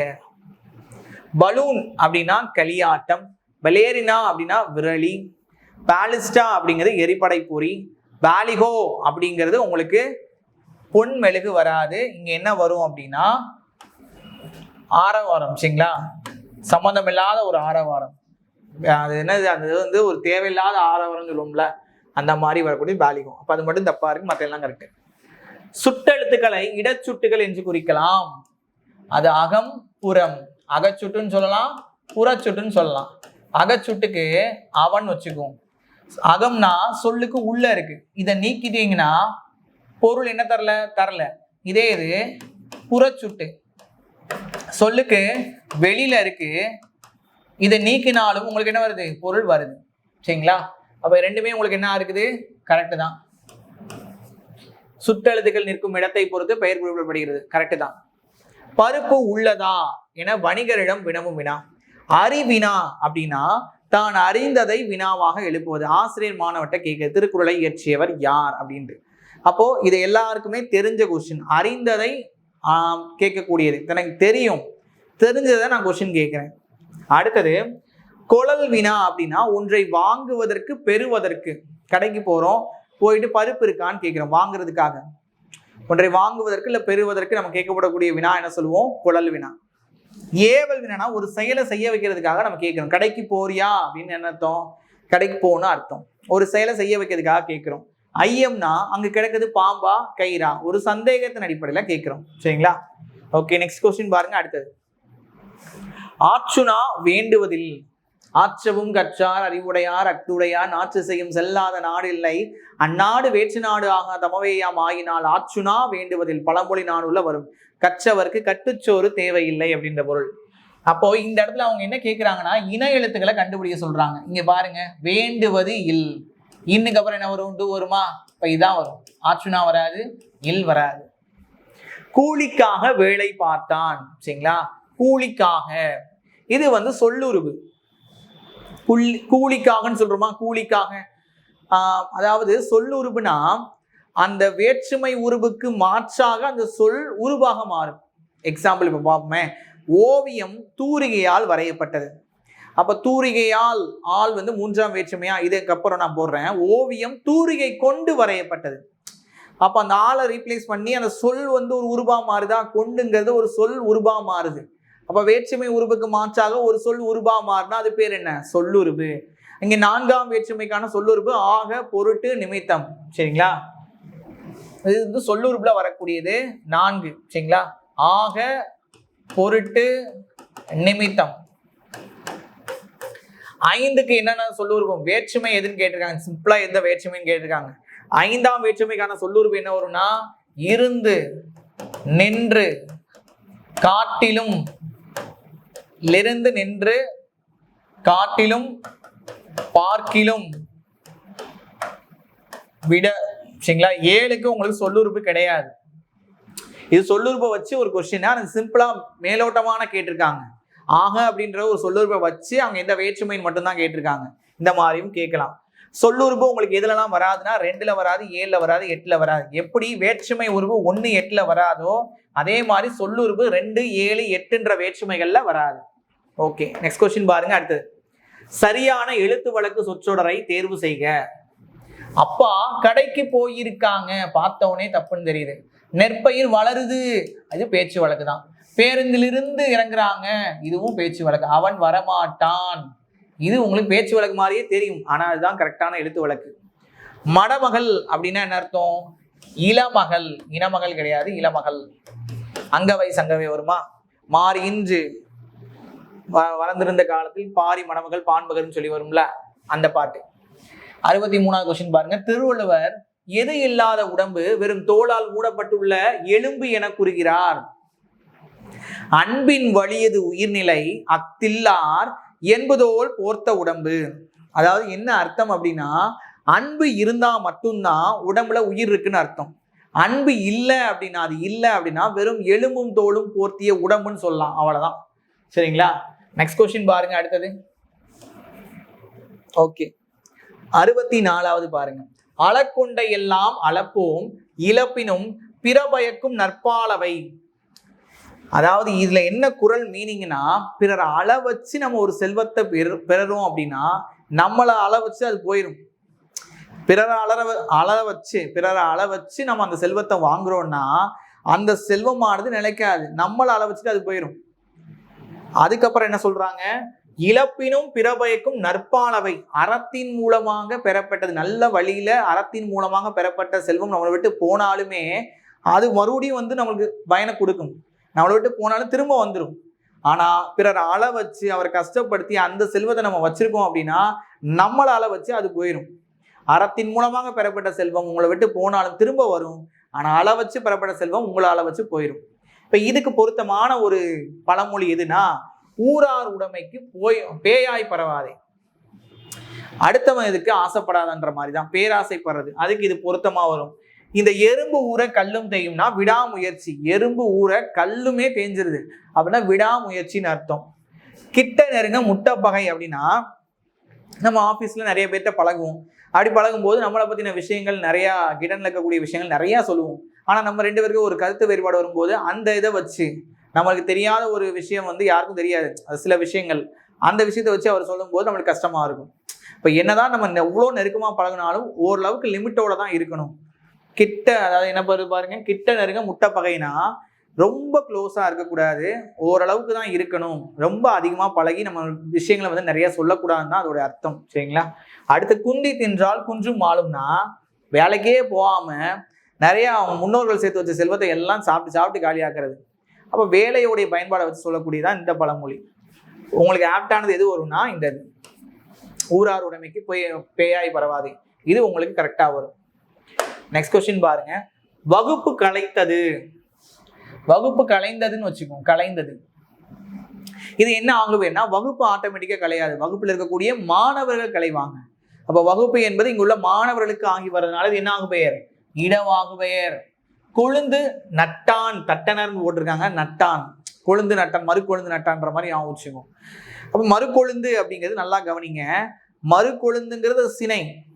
அந்த மறுக்கொழுந்து ஒரு இலையை நம்ம சிம்பிளா, நான் வேற ஒரு எக்ஸாம்பிள் சொல்றேன், வெற்றிலை வச்சுக்கோம். வெற்றிலை அப்படிங்கிறது ஒரே ஒரு இலையை போய் நட்டு வைக்க முடியாது. வெற்றிலை என்பது அந்த இது சினையை குறிச்சாலும் அந்த சினையானது முழு செடிக்கு வருது. வெற்றிலைங்கிறது ஒத்த இலையை நட்டு வைக்க முடியாதுங்க. அந்த வெற்றிலைங்கிறது முழு பொருளுக்கு வருது, அந்த செடிக்கு ஆகி வருது. இன்னொரு எக்ஸாம்பிள், தலைக்கு ஒரு பழம் கொடு. தலை அப்படிங்கிறது சினையா? அப்ப அந்த சினை என்பது தலைக்கு தலைக்கு ஒரு பழம் கொடுனா தலைக்கு கொடுக்கறது கிடையாது. தலை என்பது இங்க முழு பொருளை காட்டுதா? அப்ப சினையானது முழு பொருளுக்கு ஆகி வந்தா அது சினையாக பெயர். பொருளானது சினைக்கு ஆக, மல்லிகை சூடினான்னு சொன்னோமா, அவன் மல்லிகைன்ற முழு பொருள் அதோடைய பூக்கு சினைக்கு ஆகி வந்துச்சா, அவ பொருள் முழு பொருள் சினைக்கு ஆகி வந்தா அது பொருளாகு பெயர். சினையானது முழு பொருளுக்கு ஆகி வந்தா அது பேர் என்னது, சினையாகு பெயர். தலைக்கு ஒரு பழம்னா தலை அப்படிங்கிறது அதோடைய முழு பொருளுக்கு ஆகி வரும். புரிஞ்சிருக்கும்னு நினைக்கிறேன். சினையாக பெயர். பொழுது சாய்ந்தது. இங்க பொழுது அப்படிங்கிறது உங்களுக்கு என்னது, சூரியன் மறையதை வச்சு சொல்லக்கூடியது. அப்ப என்னது, காலவாகு பெயர். கார் பெய்தது. கார் அப்படின்னா கரிய மேகம். சரிங்களா? அப்ப இந்த இடத்துல என்ன வருது, பண்பாகு பெயர். நெக்ஸ்ட் கொஸ்டின் பாருங்க. தவறான இணைகளை கண்டறிக. பாலூன் பாலூன் அப்படின்னா ஆவிக்குண்டு. அடுத்து பாலோட்டேஜ் அப்படின்னா வாக்கெடுப்பு. பால்னரி அப்படின்னா நீராடும் இடம். பால்சா அப்படின்னா மிதவை. இதுல எந்த ஒரு தவறானது இதுவும் இல்லை, எல்லாமே கரெக்டா இருக்கு. நெக்ஸ்ட் கொஸ்டின் அடுத்தது, அந்த, இந்த, அது, இது, இதெல்லாம் என்ன அப்படின்னு கேட்குறாங்க. நான் ஏற்கனவே சொல்லிட்டேன். பொருளோடு புணர்ந்ததுன்னா, பொருளோடு புணர்ந்த சுட்டுனா அந்த சுட்டுக்கு பின்னாடி ஒரு பொருள் வரும். இது புத்தகம் சொல்லும் போது இந்த சுட்டுக்கு பின்னாடி, இது என்ற சுட்டுக்கு பின்னாடி ஒரு பொருள் வந்துச்சு. இங்க அந்த, இந்த, அது, இதுன்னு சொல்லும் போது எந்த ஒரு பொருளும் பின்னாடி வராதனால இது என்னன்னு சொல்லலாம், பொருளோடு புணராத சுட்டுன்னு சொல்லலாம். பொருளோடு புணராது. சுட்டு திரிபு இது மட்டும் வச்சா நம்ம சுட்டு திரிபுன்னு சொல்லலாம். புறச்சுட்டு அப்படிங்கிறதுக்கு வாய்ப்பே இல்லை. அந்த மலை, இந்த மலை, அம்மலை, இம்மலைன்ற மாதிரி வைக்கலாம். அந்த மாதிரி வைக்கல. அப்ப இது புறச்சுட்டும் வராது. பொருளோடு புணர்ந்ததுன்னா பின்னாடி அந்த பொருள் வரணும், வரல. சரிங்களா? புரிஞ்சிருக்குன்னு நினைக்கிறேன். 68வது, மாணவர்களே உங்களுக்கு சீருடை இல்லையோ. கொடை வினா அப்படின்னா பிறருக்கு கொடுக்கறதுக்காக வழங்குவதற்காக கேட்கக்கூடிய வினா. ஏன்டா 5 பேனா இருக்கு, உன்கிட்ட இருக்கா அப்படின்னு கேட்டா என்ன அர்த்தம்? கொடுக்கறதுக்காக கேட்கறது. உன்னிடம் இருக்கிறதா அப்படின்னா நான் கொடுக்கறதுக்காக கொஸ்டின் கேட்கிறேன். கொடுக்கறதுக்கு வழங்குவதற்காக கேட்கப்படும் வினா என்ன வரும்? கொடை வினா. பெறுவதற்கும் வாங்குவதற்கும் கேட்கப்படும் வினா என்னதுன்னா குழல் வினா. பருப்பு உள்ளதான் கேட்டுமா? ஐய வினா ஏற்கனவே சொன்னேன், சந்தேகத்தின் அடிப்படையில கேட்கறது. அங்க கிடைக்கும் வந்து பாம்பா கயிறா. அரியா வினா அப்படின்னா எனக்கு அந்த இதுக்கு ஆன்சர் தெரியாது, தெரிஞ்சுக்கிறதுக்காக நான் கொஸ்டின் கேட்கிறேன். தான் அறியாதை அறிந்து கொள்வதற்காக வினாவாக எழுப்புவது. நன்னுலை இயற்றியவர் யார்? எனக்கு தெரியாதனால நான் கொஸ்டினை கேட்கிறேன். சரிங்களா? இது அரியா வினா. நெக்ஸ்ட் பாருங்க, அடுத்தது ஒருமை பன்மை பிழையற்ற தொடர் எது? அன்னமையாவையும் புது ஆளையும் அவர்கள் வரவேற்றார்கள். சரிங்களா? இப்ப இது கீழே பாருங்க, அன்னமையாவையும் புது ஆளையும் அவர்கள் வரவேற்றான் அப்படிங்கிறது வராது, அவர்கள் சொல்லிருக்குமா? அப்ப இங்க அவர்கள் சொல்லும் போது இங்க வரவேற்றான்ங்கிறது வராது, ஒருமையில வராது. வரவேற்றுங்கிறது உங்களுக்கு அக்ரிணை வருது, வரவேற்றுங்கிறது இதுவும் அக்ரிணை பொருள்ல வருது. நான் தூ வரவே வராது. ஏன்னா இது அக்ரிணில ஒன்றன் பாலுக்கும் பலவின் பாலுக்கும் வரக்கூடியது, இது ஆண்பாலுக்கு வரக்கூடியது. இங்க கேட்டிருக்கிறது உங்களுக்கு என்னது? பலர்பால்ல இருக்கு. பலர்பால்ல இருந்துச்சுன்னா என்ன வரும்? வரவேற்றார்கள், அவர்கள் வரவேற்றார்கள் அப்படிங்கிறது தான் கரெக்டா இருக்கும். நெக்ஸ்ட் பாருங்க, சரியான இணைகள். 4ஆம் வேற்றுமை அப்படின்னு சொல்லும் போது கொடை, பகை, நட்பு, தகுதி, அதுவாதல், பொருட்டு, முறை, எல்லை, இந்த மாதிரி 8 பொருள்கள்ல வரும். அதுல தகுதி கொடுத்துருக்காங்க, இது கரெக்டா இருக்கு. நெக்ஸ்ட் 5ஆம் வேற்றுமைனா உங்களுக்கு எதெல்லாம் வரும்? நீங்கள், ஒப்பு, எல்லை, ஏது. நீங்கள், ஒப்பு, எல்லை, ஏதுல வரும். 7 அப்படிங்கிறது உங்களுக்கு இல்ல வச்சு அங்க மென்ஷன் பண்ணியிருக்காங்க, இல் வச்சு. இல் அப்படிங்கிறது 5லையும் 7லையும் வரும். 5ல வரும்போது நீங்கள் பொருளையும், 7ல வரும்போது என்ன பொருளை வரும்? இடப்பொருளை வரும். 7ல இடப்பொருளை வரும். இது ஒரு கொஸ்டின்ல வரும், நான் எக்ஸ்பிளைன் பண்றேன். சரிங்களா? 3 அப்படிங்கிறது கருவி கருத்தா பொருளை வரும். செயல்படு பொருள் நம்ம இப்பதானே சொன்னோம், முதலே சொன்னோமா? ஐ எந்த பெயர் சொல்லோடு இணைகிறதோ அது என்னவா மாற்றப்படும்? செயல்படு பொருளாக மாற்றப்படும். அப்ப 2வது வரும். சரிங்களா? ஓகே, நெக்ஸ்ட் கொஸ்டின் பாருங்க. அடுத்தது, பின்வரும் தொடருக்கு பொருத்தமான ஓமையை தேர்ந்தெடு. அப்துல் கலாமின் புகழ் குன்றின் மேலிட்ட விளக்கு போல உலகெங்கும் பரவியது. சரிங்களா? உள்ளங்கை நெல்லிக்கனி போல் அப்படின்னா என்னது? வெளிப்படை. பசுமரத்த ஆணி போல என்னன்னா எளிதில் மனதில் பதிதல். நகமும் சதையும் போல அப்படின்னா அர்த்தம்? ஒற்றுமை. ஓரெழுத்தொரு மொழிகள்ல தவறாக புரிந்துள்ளதை கண்டுபிடிக்கணும். நோ அப்படிங்கிறது அன்பு, தப்பு. சோ அப்படிங்கிறது உயர்வு, தப்பு. நோ அப்படின்னா வறுமை வரும், கூனா என்ன வரும்? இதுக்கு எக்ஸாம்பிளா நிறைய விஷயங்கள் இருக்கு. நோ அப்படிங்கிறது துன்பம் சொல்லலாம். நான் ஒரு ஷார்ட்கட் மாதிரி ஞாபகம் வச்சுக்கணும். துன்ப நோய் வருத்தத்தினால வலியும் மென்மையாயிடுச்சு அப்படின்னு ஞாபகம் வச்சுக்கணும். இருக்கா? துன்பம், நோய், வருத்தம், வலி, மென்மை. துன்ப நோய் வருத்தத்தினால வலியும் மென்மையாச்சு. இந்த வலிங்கிறத இந்த இடத்துல காற்றுன்றத பொருளை வச்சுக்கோங்க. சரிங்களா? துன்ப நோய் வருத்தத்தினால வலியும் மென்மையாயிடுச்சு. சரிங்களா? துன்ப நோய் வருத்தத்தினால் வலியும் மென்மையாகிவிட்டது. நெக்ஸ்ட் அடுத்தது பாருங்க, சோ அப்படிங்கிறதுக்கு உமை, உமையால். நகர்ல மிகப்பெரிய ஒரு அரண், அந்த அரணுடைய மதில்ல வியப்படைந்து சொல்லிக்கிட்டு இருக்காங்க. உமையால் அப்படிங்கிறவங்க ஒரு நகருடைய அரணை மதுல வச்சு ரொம்ப வியப்பா சொல்லிக்கிட்டு இருக்காங்க. அப்போ ஒரு ஒளி கேட்குது, வானரசனுடைய ஒளி. வானரசன். இந்த மாதிரி நிறைய பொருள் உண்டு. உமையால், நகர், அரண், மதில், வியப்பு சொல், வானரசன், ஒளி. இதெல்லாம் உங்களுக்கு சோழ வரும். நோ அப்படின்னா வருமன்ற நோய் வந்துச்சுன்னா இன்பம் சதஞ்சு துக்கத்துக்கு போயிடுவோம், உடல் பலவீனம் ஆயிரும். சரிங்களா? இந்த மாதிரி ஞாபகம். வறுமை, நோய். இன்பம் சிதைவு, இன்பம் சதஞ்சு பலவீனம் ஆயிரும், துக்கத்துக்கு போயிடுவோம், துக்கமாகி உடல் பலவீனம் ஆயிரும். ஓகேயா? கூ அப்படின்னா கூகை, கூக்குரல், கூவுதல், பூமி, பிசாசு, அழுக்கு. கூகை, கூக்குரல், கூவுதல், பூமி, பிசாசு, அழுக்கு அப்படிங்கிறது அந்த ஓரெழுத்து ஒரு மொழிக்கான இது வரும். நான் சொல்றது அனைத்துமே உங்களுக்கு கவர்மெண்ட் மெட்டீரியல் இருக்கும், அதுல வச்சுதான் நான் சொல்லிட்டு இருக்கேன். அதுல ஒரு 68 வேர்ட்ஸ் இருக்கும், அதை வச்சுதான் நான் சொல்லிட்டு இருக்கேன். பாருங்க, நோ அப்படிங்கிறதுக்கு என்ன சொன்னா துன்ப நோய் வருத்தம் வலி மென்மைன்னு சொன்னேன். இந்த வலிங்கிறது காட்சிக்கு போறது போட்டுங்க. சோ அப்படின்னா உமை உமையால் நகரரன் மதில் வியப்பு சொல் ஒளி வானரசன். அடுத்தது இந்த நோக்கு என்ன சொன்னேன், வறுமைன்ற நோய் வந்துச்சுன்னா இன்பம் செதஞ்சு துக்கத்துக்கு போயிடுவோம், உடல் பலவீனம் ஆயிரும் சொன்னேன். கூனா கூகை கூக்குரல் கூவுதல் பூமி, கூகை கூக்குரல் கூவுதல் பூமி பிசாசு அழுக்கு. சரிங்களா? ஓகே, எல்லாமே சொல்லியாச்சு. இதுல ராங்கா உள்ளது என்னது 1 2. சரிங்களா? நெக்ஸ்ட் கொஸ்டின் பாருங்க. அடுத்தது அறத்திற்கு விரோதமான 4 குற்றங்கள். சரிங்களா? அழுக்காறு அவாவிகுலி இன்னாச்சொல் இன்னாங்கும் இழுக்காய் என்ற தரம். அதாவது இந்த 4 விஷயங்களை தூக்கிட்டா அந்த அறமானது சுத்தமாயிருன்ற மாதிரி. அழுக்காறுனா பொறாமை, அவானா பேராசை, வெகுளினா சினம், இன்னாச்சொல்னா கடிஞ்சொல். சரிங்களா? ஓகே, அடுத்த கேள்வி பாருங்க. உயிர் சுற்றின் மேல் உலக்கை விழுந்தார் போல. ஏற்கனவே நகர் சுத்து வந்திருக்கு, அதுல பயங்கரமான வலி இருக்கு. அந்த வலிக்கு மேலேயே என்ன பண்றோம், ஒரு உலக்கை அந்த நகத்திலே விழுந்துருது. அப்போ மேற்கொண்டு நிறைய வலி ஆகிறது. அப்போ இங்க உயிர் சுற்றுனா என்ன அர்த்தம் தான் கேட்டிருக்காங்க, நகைச்சுற்று. இது என்ன, தீராத வலின்னு அர்த்தம். மேற்கொண்டு வலியோடு இருக்கக்கூடியதுல இன்னும் தீராத வலி உண்டாகுதுன்னு அர்த்தம். சரிங்களா? ஓகே, நெக்ஸ்ட் கொஸ்டின் பாருங்க. அடுத்தது வேற்றுமை உருவினை ஏற்கும் பொழுது தன்மை முன்னிலை திரியும் பெயர்களை கண்டறி. யான் அப்படின்னு நம்ம சொல்றோமா, இது என்னவா மாறும்? யான் அப்படிங்கிறது தன்மையில வரக்கூடியது, என்றது மாறும். நீர் அப்படிங்கிறது உங்களுக்கு முன்னிலை பன்மையில சொல்றது, அப்ப இங்க அப்படிங்கிறது வரும். யாம் அப்படின்னு நம்ம 2 1 ஆச்சா. யாம் அப்படின்னு நம்ம சொல்றோமா, யாம் அப்படிங்கிறது உங்களுக்கு என்ன வரும்? யாம் அப்படின்னா இங்க தன்மை பன்மையில வரதுனால எம் வரும். நீங்கிறது முன்னிலை ஒருமையில சொல்றோமா, அப்ப அப்படிங்கிறது வரும். 2 1 4 3. இப்ப என்ன வரும்? பி ஆன்சர் வரும். சரிங்களா? அடுத்தது பாருங்க. தசரத மைந்தன் வில்லை வளைத்து சீதையை மணந்தான். ஓகே, இது என்ன சுட்டு அப்படின்னு கொடுத்துருக்காங்க பாருங்க.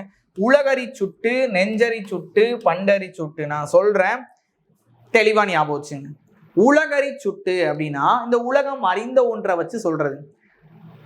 அவனின்றி ஒரு அணுவும் அசையாது, இல்லைன்னா எல்லாம் அவன் செயல் சொல்றோம். எல்லாம் அவன் செயல். இங்க அவன் என்பது கடவுளை குறிக்கி. கடவுள் என்பது உலகம் அறிந்த ஒன்று. உலகம் அறிந்த ஒன்றை வச்சு நம்ம சுட்டணும் அப்படின்னா அது உலகரி சுட்டு. எல்லாம் அவன் செயல் அப்படிங்கிறதுல அவன் அப்படிங்கிறது கடவுளை குறிக்கி. பண்டரி சுட்டுனா ஏற்கனவே நம்மளுக்கு தெரிஞ்சிருக்கும், அந்த விஷயமானது ஏற்கனவே தெரிஞ்சிருக்கும். இப்போ எக்ஸாம்பிள், இந்த பாதையில போங்க அப்படின்னா நம்ம அந்த பாதையில போயிருந்தா மட்டும்தான், ஏற்கனவே நம்ம தெரிஞ்சிருந்தா மட்டும்தான் நம்ம அந்த பாதையில போக சொல்லுவோம். இந்த பாதையில் செல்லுங்கள் அப்படின்னு, இந்த பள்ளியில் சேருங்கள் அப்படின்னா நம்ம ஸ்கூல்ல பத்தி நம்மளுக்கு தெரிஞ்சிருந்தா மட்டும்தான் நம்ம சொல்லுவோம். ஏற்கனவே நம்மளுக்கு தெரிந்த அறிந்த ஒன்றை வச்சு சுட்டுனா அது பண்டரி சுட்டு. உலகம் அறிந்த ஒன்றை வச்சு சொன்னா அது உலகரி சுட்டு. ஓகே, பண்டரி சுட்டுனா. நெஞ்சரி சுட்டுனா, நெஞ்சரி சுட்டு அப்படின்னா இப்போ 2 பேர் பேசிக்கிறாங்க. பேசும்போது நீ அந்த பொருளை கொண்டு வான்னு ஒருத்தன் சொல்றான், நான் அந்த பொருளை கொண்டு வரேன் இன்னொருத்தன் சொல்றான். அப்ப 2 பேருக்கு மட்டும்தான் தெரியும் அந்த பொருள் என்பது அவங்க 2 பேருக்கு அறிந்த ஒன்று, இருவர் அறிந்த ஒன்று மட்டும்தான் அது. சரிங்களா? அவங்களுக்கு அவங்க நெஞ்சத்துக்கு மட்டுமே தெரியும், அவங்க உள்ளத்துக்கு மட்டும்தான் தெரியும் அது என்ன பொருள் அப்படிங்கிறது. நீ அந்த பொருளை கொண்டு வா, நான் அந்த பொருளை கொண்டு வர, 2 பேரும் பேசிக்கிட்டு இருக்காங்க. எந்த பொருள்ன்றது 3வது ஆளுக்கு தெரியாது. அப்ப அந்த 2 பேருக்கு மட்டும்தான் தெரியும். இது நெஞ்சரி சுட்டு.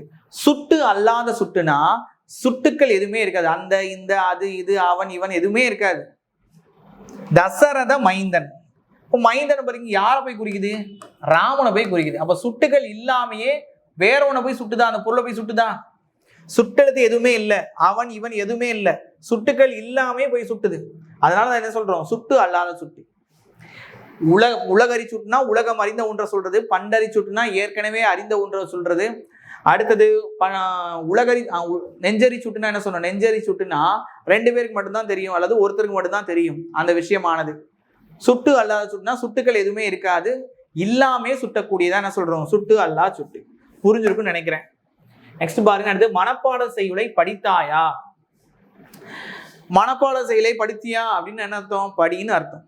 அந்த செயலை செய்ய வைக்கிறதுக்காக சொல்லும். மனப்பாட செயலை படித்தியா அப்படின்னு அர்த்தம். அந்த செயலை செய்ய வைக்கிறதுக்காக கொஸ்டின் கேட்கக்கூடியது ஏவல்னா. மேகனே நம்ம சொல்லியாச்சு. சரிங்களா? எல்லா விதையும். பிழையற்ற தொடரை தேர்வு செய்க.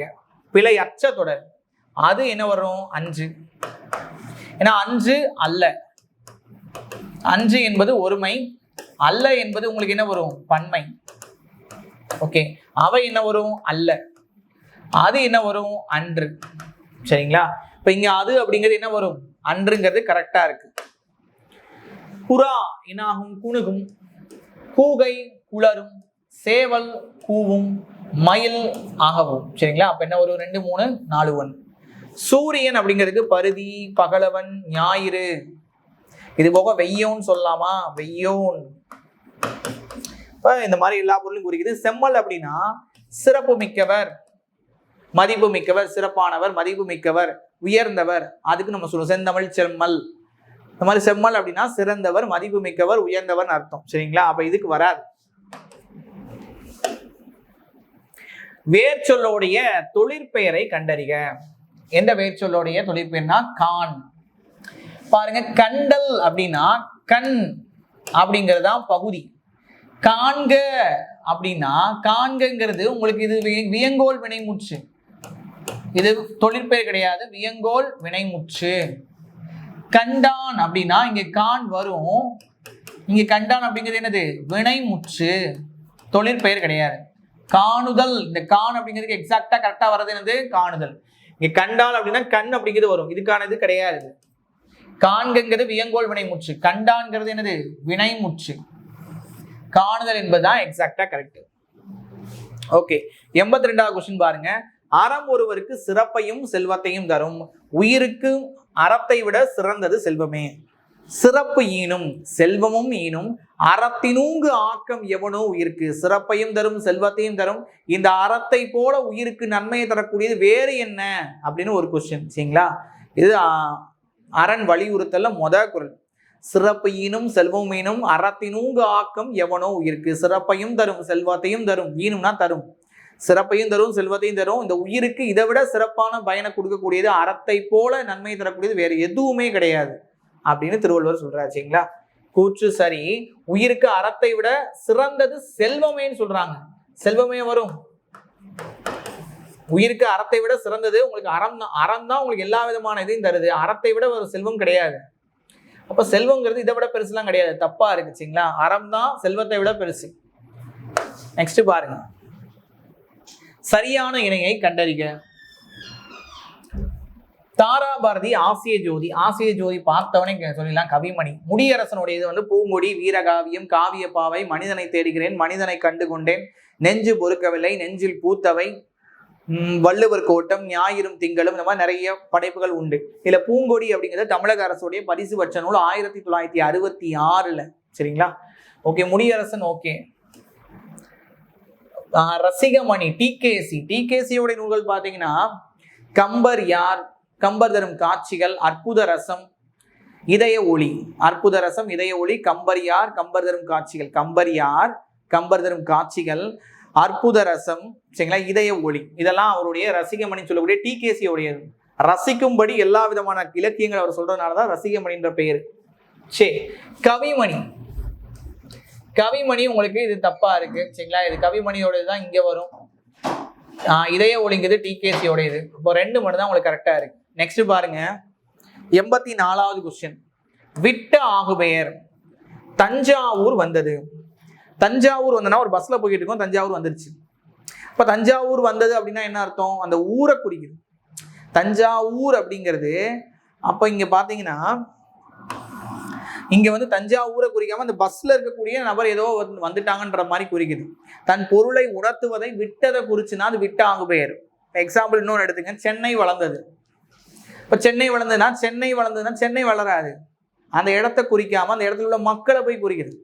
தஞ்சாவூர்னா தஞ்சாவூரை குறிக்கல, அங்க யாரோ ஒரு மனிதன் வந்துட்டான்றது அர்த்தத்தை குறிக்குது. தஞ்சாவூர் வந்ததுன்றது அந்த ட்ரெயினோ பஸ்ஸோ வந்தது மாதிரி குறிக்குது. சரிங்களா? அவங்க போயிட்டு இருக்க டிராவல்ல தஞ்சாவூர் வந்ததுன்னா அந்த ட்ரெயின் பஸ்ஸை போய் குறிக்குது. தன் பொருளை உணர்த்துவதை விட்டு வேறொன்றுக்கு ஆகி வரதான் என்னதுன்னா விட்ட ஆகுபெயர். அடுத்து பாருங்க, விடாத ஆகுபெயர். விடாத ஆகுபெயர்னா புளி தின்றான். புளி தின்றான்னா புளியம்பழத்தை ஏதோ ஒன்று திங்கிறான்னு வச்சுங்க. அந்த சுவை என்னது? புளிப்பு. அந்த சுவை விட்டு போதா? விடலை. அப்ப தன் பொருளை உணர்த்துவதை விடாம வச்சுக்கிறதுனா அந்த புளிப்பு சுவை அதை விட்டு போகலை. அப்ப அது விடாத ஆகுபெயர்னா தன் சுவை புளிப்பு. புளியம்பழத்தை திங்கிறான், அந்த புளிப்பு சுவை அதிலே இருக்கு. அப்ப அந்த சுவையை விடாம வச்சுக்கிறது தான். புளி என்பது புளிப்பு சுவையை குறிக்குது. அந்த உணர்த்துவதை விடாம வச்சுக்கிறதுனாலதான் என்ன பெயர்? விடாத ஆகுபெயர். அடுத்தது என்ன அளவை ஆகுபெயர் அப்படிங்கிறது இதுக்கு வராது. கால் வலிக்கின்றது. உங்களுக்கு கால் வலிக்கின்றது இதுல வராது. இது சினையில சொல்லலாம். கால் வலிக்குது, காலை பொறுத்த வரைக்கும் ஏதோ ஒரு இடத்துல வலிக்குது. அந்த ஒரு இடத்த குறிக்காம ஒட்டுமொத்த முழு பொருளையும் குறிக்குது. சரிங்களா? அப்ப சினையானது முழு பொருளுக்கு ஆகி வந்தால் என்ன வரும்? சினையாக பெயர்னு வருமா? அப்ப இது என்ன வரும்? சினையாக பெயர்ல வரும், இன்னளவை ஆகு பெயர்ல வராது. சினையாகு பெயர். காரியவாகு பெயர் என்னது? காரினா செயல்னு அர்த்தம். அந்த செயலானது காரணத்துக்கு ஆகி வரும், இல்லைன்னா அந்த காரணத்துக்கும் கருவிக்கும் ஆகி வரும். என் பிழைப்பு கெட்டதுன்னா என் தொழில் போச்சு, ஏதோ ஒரு காரணத்துக்காக என் பிழைப்பு கெட்டதுன்னு அர்த்தம். காரணத்துக்கோ கருவிக்கோ ஆகி வரும். விட்டாக பேனா தன் பொருள் உணர்த்துவதை விட்டுரும். விடாதாக பேனா தன் பொருள் உணர்த்துவதை விடாம வச்சுக்கும். இதுல சினையாக பேர் வரும், எண்ணளவே வராது. என்னன்னா உங்களுக்கு நம்பர்ஸ் வரும். 4ம் 2ம் சொல்லுக்கு உறுதி. 4னா நாலடியார், 2னா திருக்குறள். அப்ப ஏதோ ஒண்ணுக்கு ஆகி வருதா? 4ங்கிறது 4 என்ன குறிக்காம நாலடியாருக்கு வருது, 2ங்கிறது என்ன குறிக்காம திருக்குறளுக்கு வருது. அதான் எண்ணல் அளவை. இங்க கால் வலிக்கிறது உங்களுக்கு என்ன வரும்? சினையாக பேர்ல வரும். நெக்ஸ்ட் பாருங்க, லாஸ்ட் ஒன் காரியம். காரியம்னானது, காரினா செயல். செயலானது உங்களுக்கு காரணத்துக்கும் அதுக்கான கருவிக்கு ஆகி வரும். சரிங்களா? ஓகே, நெக்ஸ்ட் கொஸ்டின் பாருங்க. அடுத்தது பேனலிட்டி அப்படின்னா சிறுமை. கண்ணனும் முருகனும் தங்களும் அறிந்த ஒன்றை பற்றி நீ நாளை வரும்போது அதை எடுத்துக்கொண்டு வா. அதாவது அவங்க அறிந்த ஒன்றை பற்றி நீ நாளை வரும்போது அதை எடுத்துக்கொண்டு வா, மறந்து விடாத என சுட்டுவது. அவங்களுக்குள்ள மட்டும்தான் தெரியுது. அப்ப என்ன வரும்? நெஞ்சரி சுட்டு. அவங்களுக்கு மட்டும்தான் தெரிஞ்சுன்னா அது நெஞ்சரி சுட்டு. ஏற்கனவே அறிந்த ஒன்று சொன்னா அது என்னது? பண்டரி சுற்று. அப்ப கூற்று தவறு, காரணம் என்னது? சரி. நெக்ஸ்ட் கொஸ்டின் பாருங்க. பால்சம் அப்படின்னா என்னது? நறுமண பசை. பாமினோ அப்படின்னா என்னதுன்னா குழந்தை. பாலுஸ்ட்ரேட் அப்படின்னா என்னதுன்னா மேடை கைப்பிடி. பால்டர் அப்படின்னா என்னது? திறனிலா நடனம். அடுத்து கூற்று ஒன்ன பாருங்க. செடியிலிருந்து எத்தனை மலர்களை பறித்தாய்? செடியிலிருந்து எத்தனை மலர்களை பறித்தாய்? ஓகே, கரெக்டு தான். தமிழ் மொழி எத்தனை சிறப்புடையது? எத்துணை அப்படின்னு வரணும். எத்தனைங்கிறது வராது. அப்ப 2வது உங்களுக்கு என்னது? தவறு. இப்ப இதுதான் அதான் என்னன்னு சொல்றது. எத்துணை அப்படிங்கிறது இங்க கவுண்ட் சொல்றது இல்லை, எத்துணை அப்படிங்கிறது அளவு சொல்லணும். முதது கரெக்ட், 2வது தப்புங்க. எத்துணை அப்படிங்கிறது போட்டா கரெக்டா வரும். அளவு, எத்துணை அளவு சிறப்புடையது அப்படின்ட்டு. ஓகே, 89வது கொஸ்டின் பாருங்களேன். 89வது ஒருமை பன்மை பிழையற்ற தொடரை எதுன்னு கண்டுபிடிக்க சொல்லியிருக்காங்க. கிப்பாலஸ் என்பவர் பருவ காற்றின் பயனை உலகுக்கு உணர்த்தினார்கள் இருக்கு. என்பவர் உணர்த்தினார்கள். கல்வி விதி வந்தாதான் நம்ம யூஸ் பண்ணணும். கிப்பாலஸ் என்பவர் உணர்த்தினர். அருன்னு வராது. கிப்பாலஸ் என்பவர் உணர்த்தினார் அப்படிங்கிறது வராது. என்பவர் உணர்த்தினார் அப்படிங்கிறது கரெக்ட். கூற்றுக்களை ஆராய்க. தாராளமாய் கேள்விகளை கேட்க. நம்ம ஏற்கனவே சொன்னா ஏராளமான கொஸ்டின் கேட்க வினா எழுத்து ஆ. ஏ என்னும் வினா எழுத்து மொழிக்கு இறுதியிலும் வரும். ஏ என்பது இங்க பாத்தீங்கன்னா ஏயா ஆவோ ஏ. இது சொல்லோடைய முதல்ல வரும் வினா எழுத்து. இது சொல்லோடைய இறுதியில வரும். இது சொல்லோடைய முதல்லையும் வரும், இறுதியிலையும் வரும். அப்ப ஏன்னு வினா எழுத்து மொழிக்கு இறுதியிலையும் அழுத்த பொருளையும் வருது. கரெக்டு தான். அவனே முதலில் வருவான், அழுத்த பொருளை வருது. கரெக்டு தான், எல்லாமே கரெக்ட். நெக்ஸ்ட் கொஸ்டின் பாருங்க. மல்லிகை சூடினால். நம்ம சொன்னோமா, மல்லிகை என்பது முழு பொருள். அந்த முழு பொருளானது அதற்கான சினை அந்த பூக்கு ஆகி வருது. இது பொருளாக பெயர். அப்போ முழு பொருள் அதன் சினைக்கு ஆகி வரும். அப்ப இதுதான் என்ன வரும்? பொருளாக பெயர். சினையின் பொருளுக்கு ஆகி வந்தா அது என்ன வரும்? சினையாக பெயர்னு வரும். இந்த ஸ்டேட்மெண்ட் தப்பு. முழு பொருள் சினைக்கு ஆகி வந்தாதான் பொருளாக பெயர். சினையின் பெயர் பொருளுக்கு ஆகி வந்தா அது என்ன வரும்? சினையாக பெயர்னு வரும். சரிங்களா? மாத்தி வந்திருக்கு, தப்பு. காரணம் தப்பு. ஓகே, தவறான எதிர்ச்சொல்லை தேர்க. பொய்யாமை அப்படின்னா பொய்த்தல். தீதும்னா நன்றும். கேண்மை அப்படின்னா நட்புனா பகை. தொன்மை அப்படின்னா பழமை தான். அப்ப இங்க புதுமை வரணும். சரிங்களா? அடுத்த கொஸ்டின் பாருங்க. 93வது கொஸ்டின் பாருங்க. ஓகே, இதுல என்னன்னா அறத்தான் வருவதே இன்பம் மற்றெல்லாம் புறத்த புகழும் இல.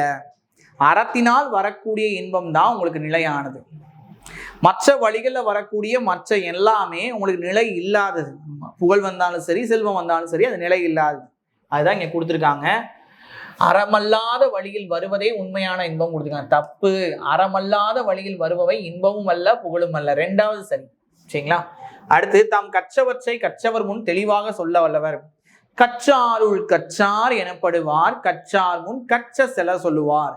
அதாவது நிறைய அந்த கற்றவர்கள் இருக்கக்கூடிய அவையில தான் கற்றவற்றை எளிதில் மனதில் புரியுமாறு பதியுமாறு சொல்லக்கூடியவர் தான் இந்த கற்றவர்களே கற்றவர்.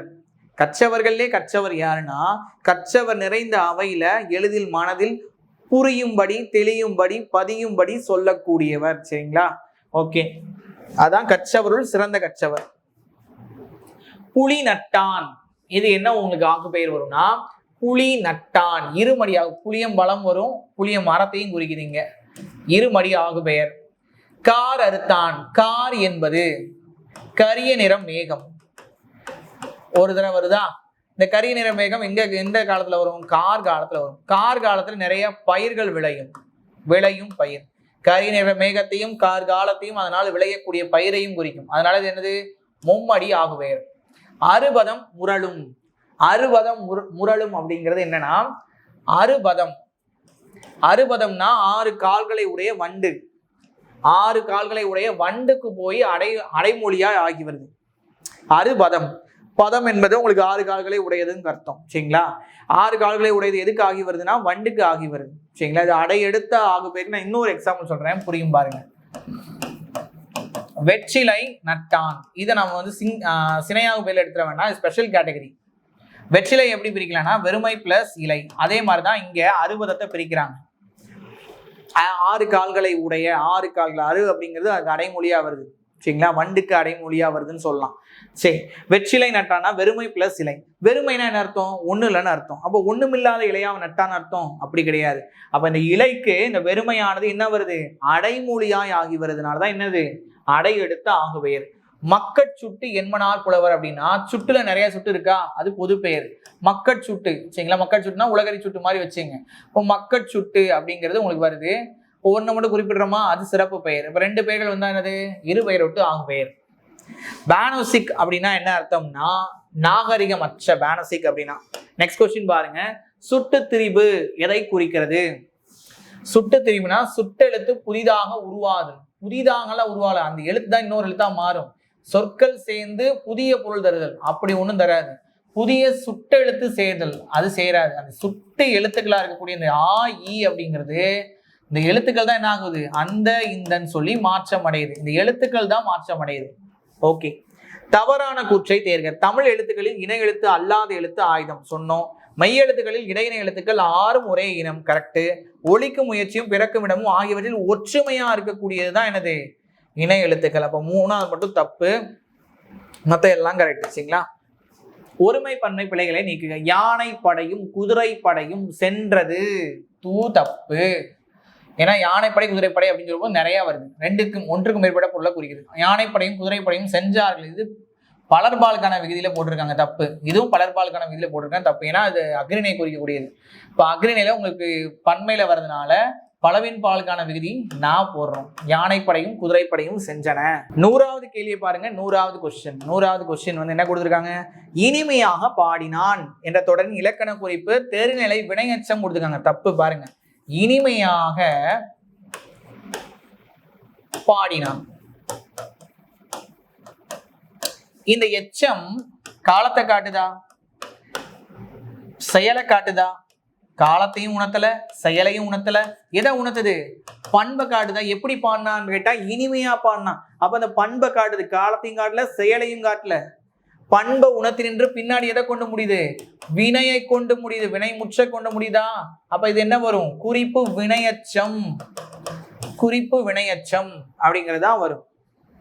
சரிங்களா? இப்ப இந்த தொடர் இனிமை என்ற பண்பையும் இறந்த காலத்தையும் காட்டுகிறது.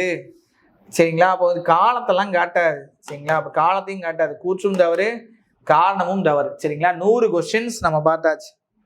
இதுல நம்ம நிறைய விஷயங்களை டிஸ்கஸ் பண்ணியிருப்போம். அந்த பகுவத உறுப்புகளை நிறைய சொல்லியிருப்பேன். அதுல உள்ள விஷயங்கள் எல்லாத்தையும் படிச்சிருங்க. சரிங்களா? நிறைய டெஸ்ட்ல உங்களுக்கு யூஸ்ஃபுல்லா மாறும். வேர்ச்சொல் கண்டதுல ரொம்ப முக்கியமான அந்த பகுவத உறுப்புகள் அது எல்லாமே நம்ம டீட்டெயிலாக சொல்லியிருப்போம். கண்டினியூஸாக வாட்ச் பண்ணுங்க. சரிங்களா? நம்ம அடுத்தடுத்த டெஸ்ட்ல சந்திப்போம். நன்றி, வணக்கம்.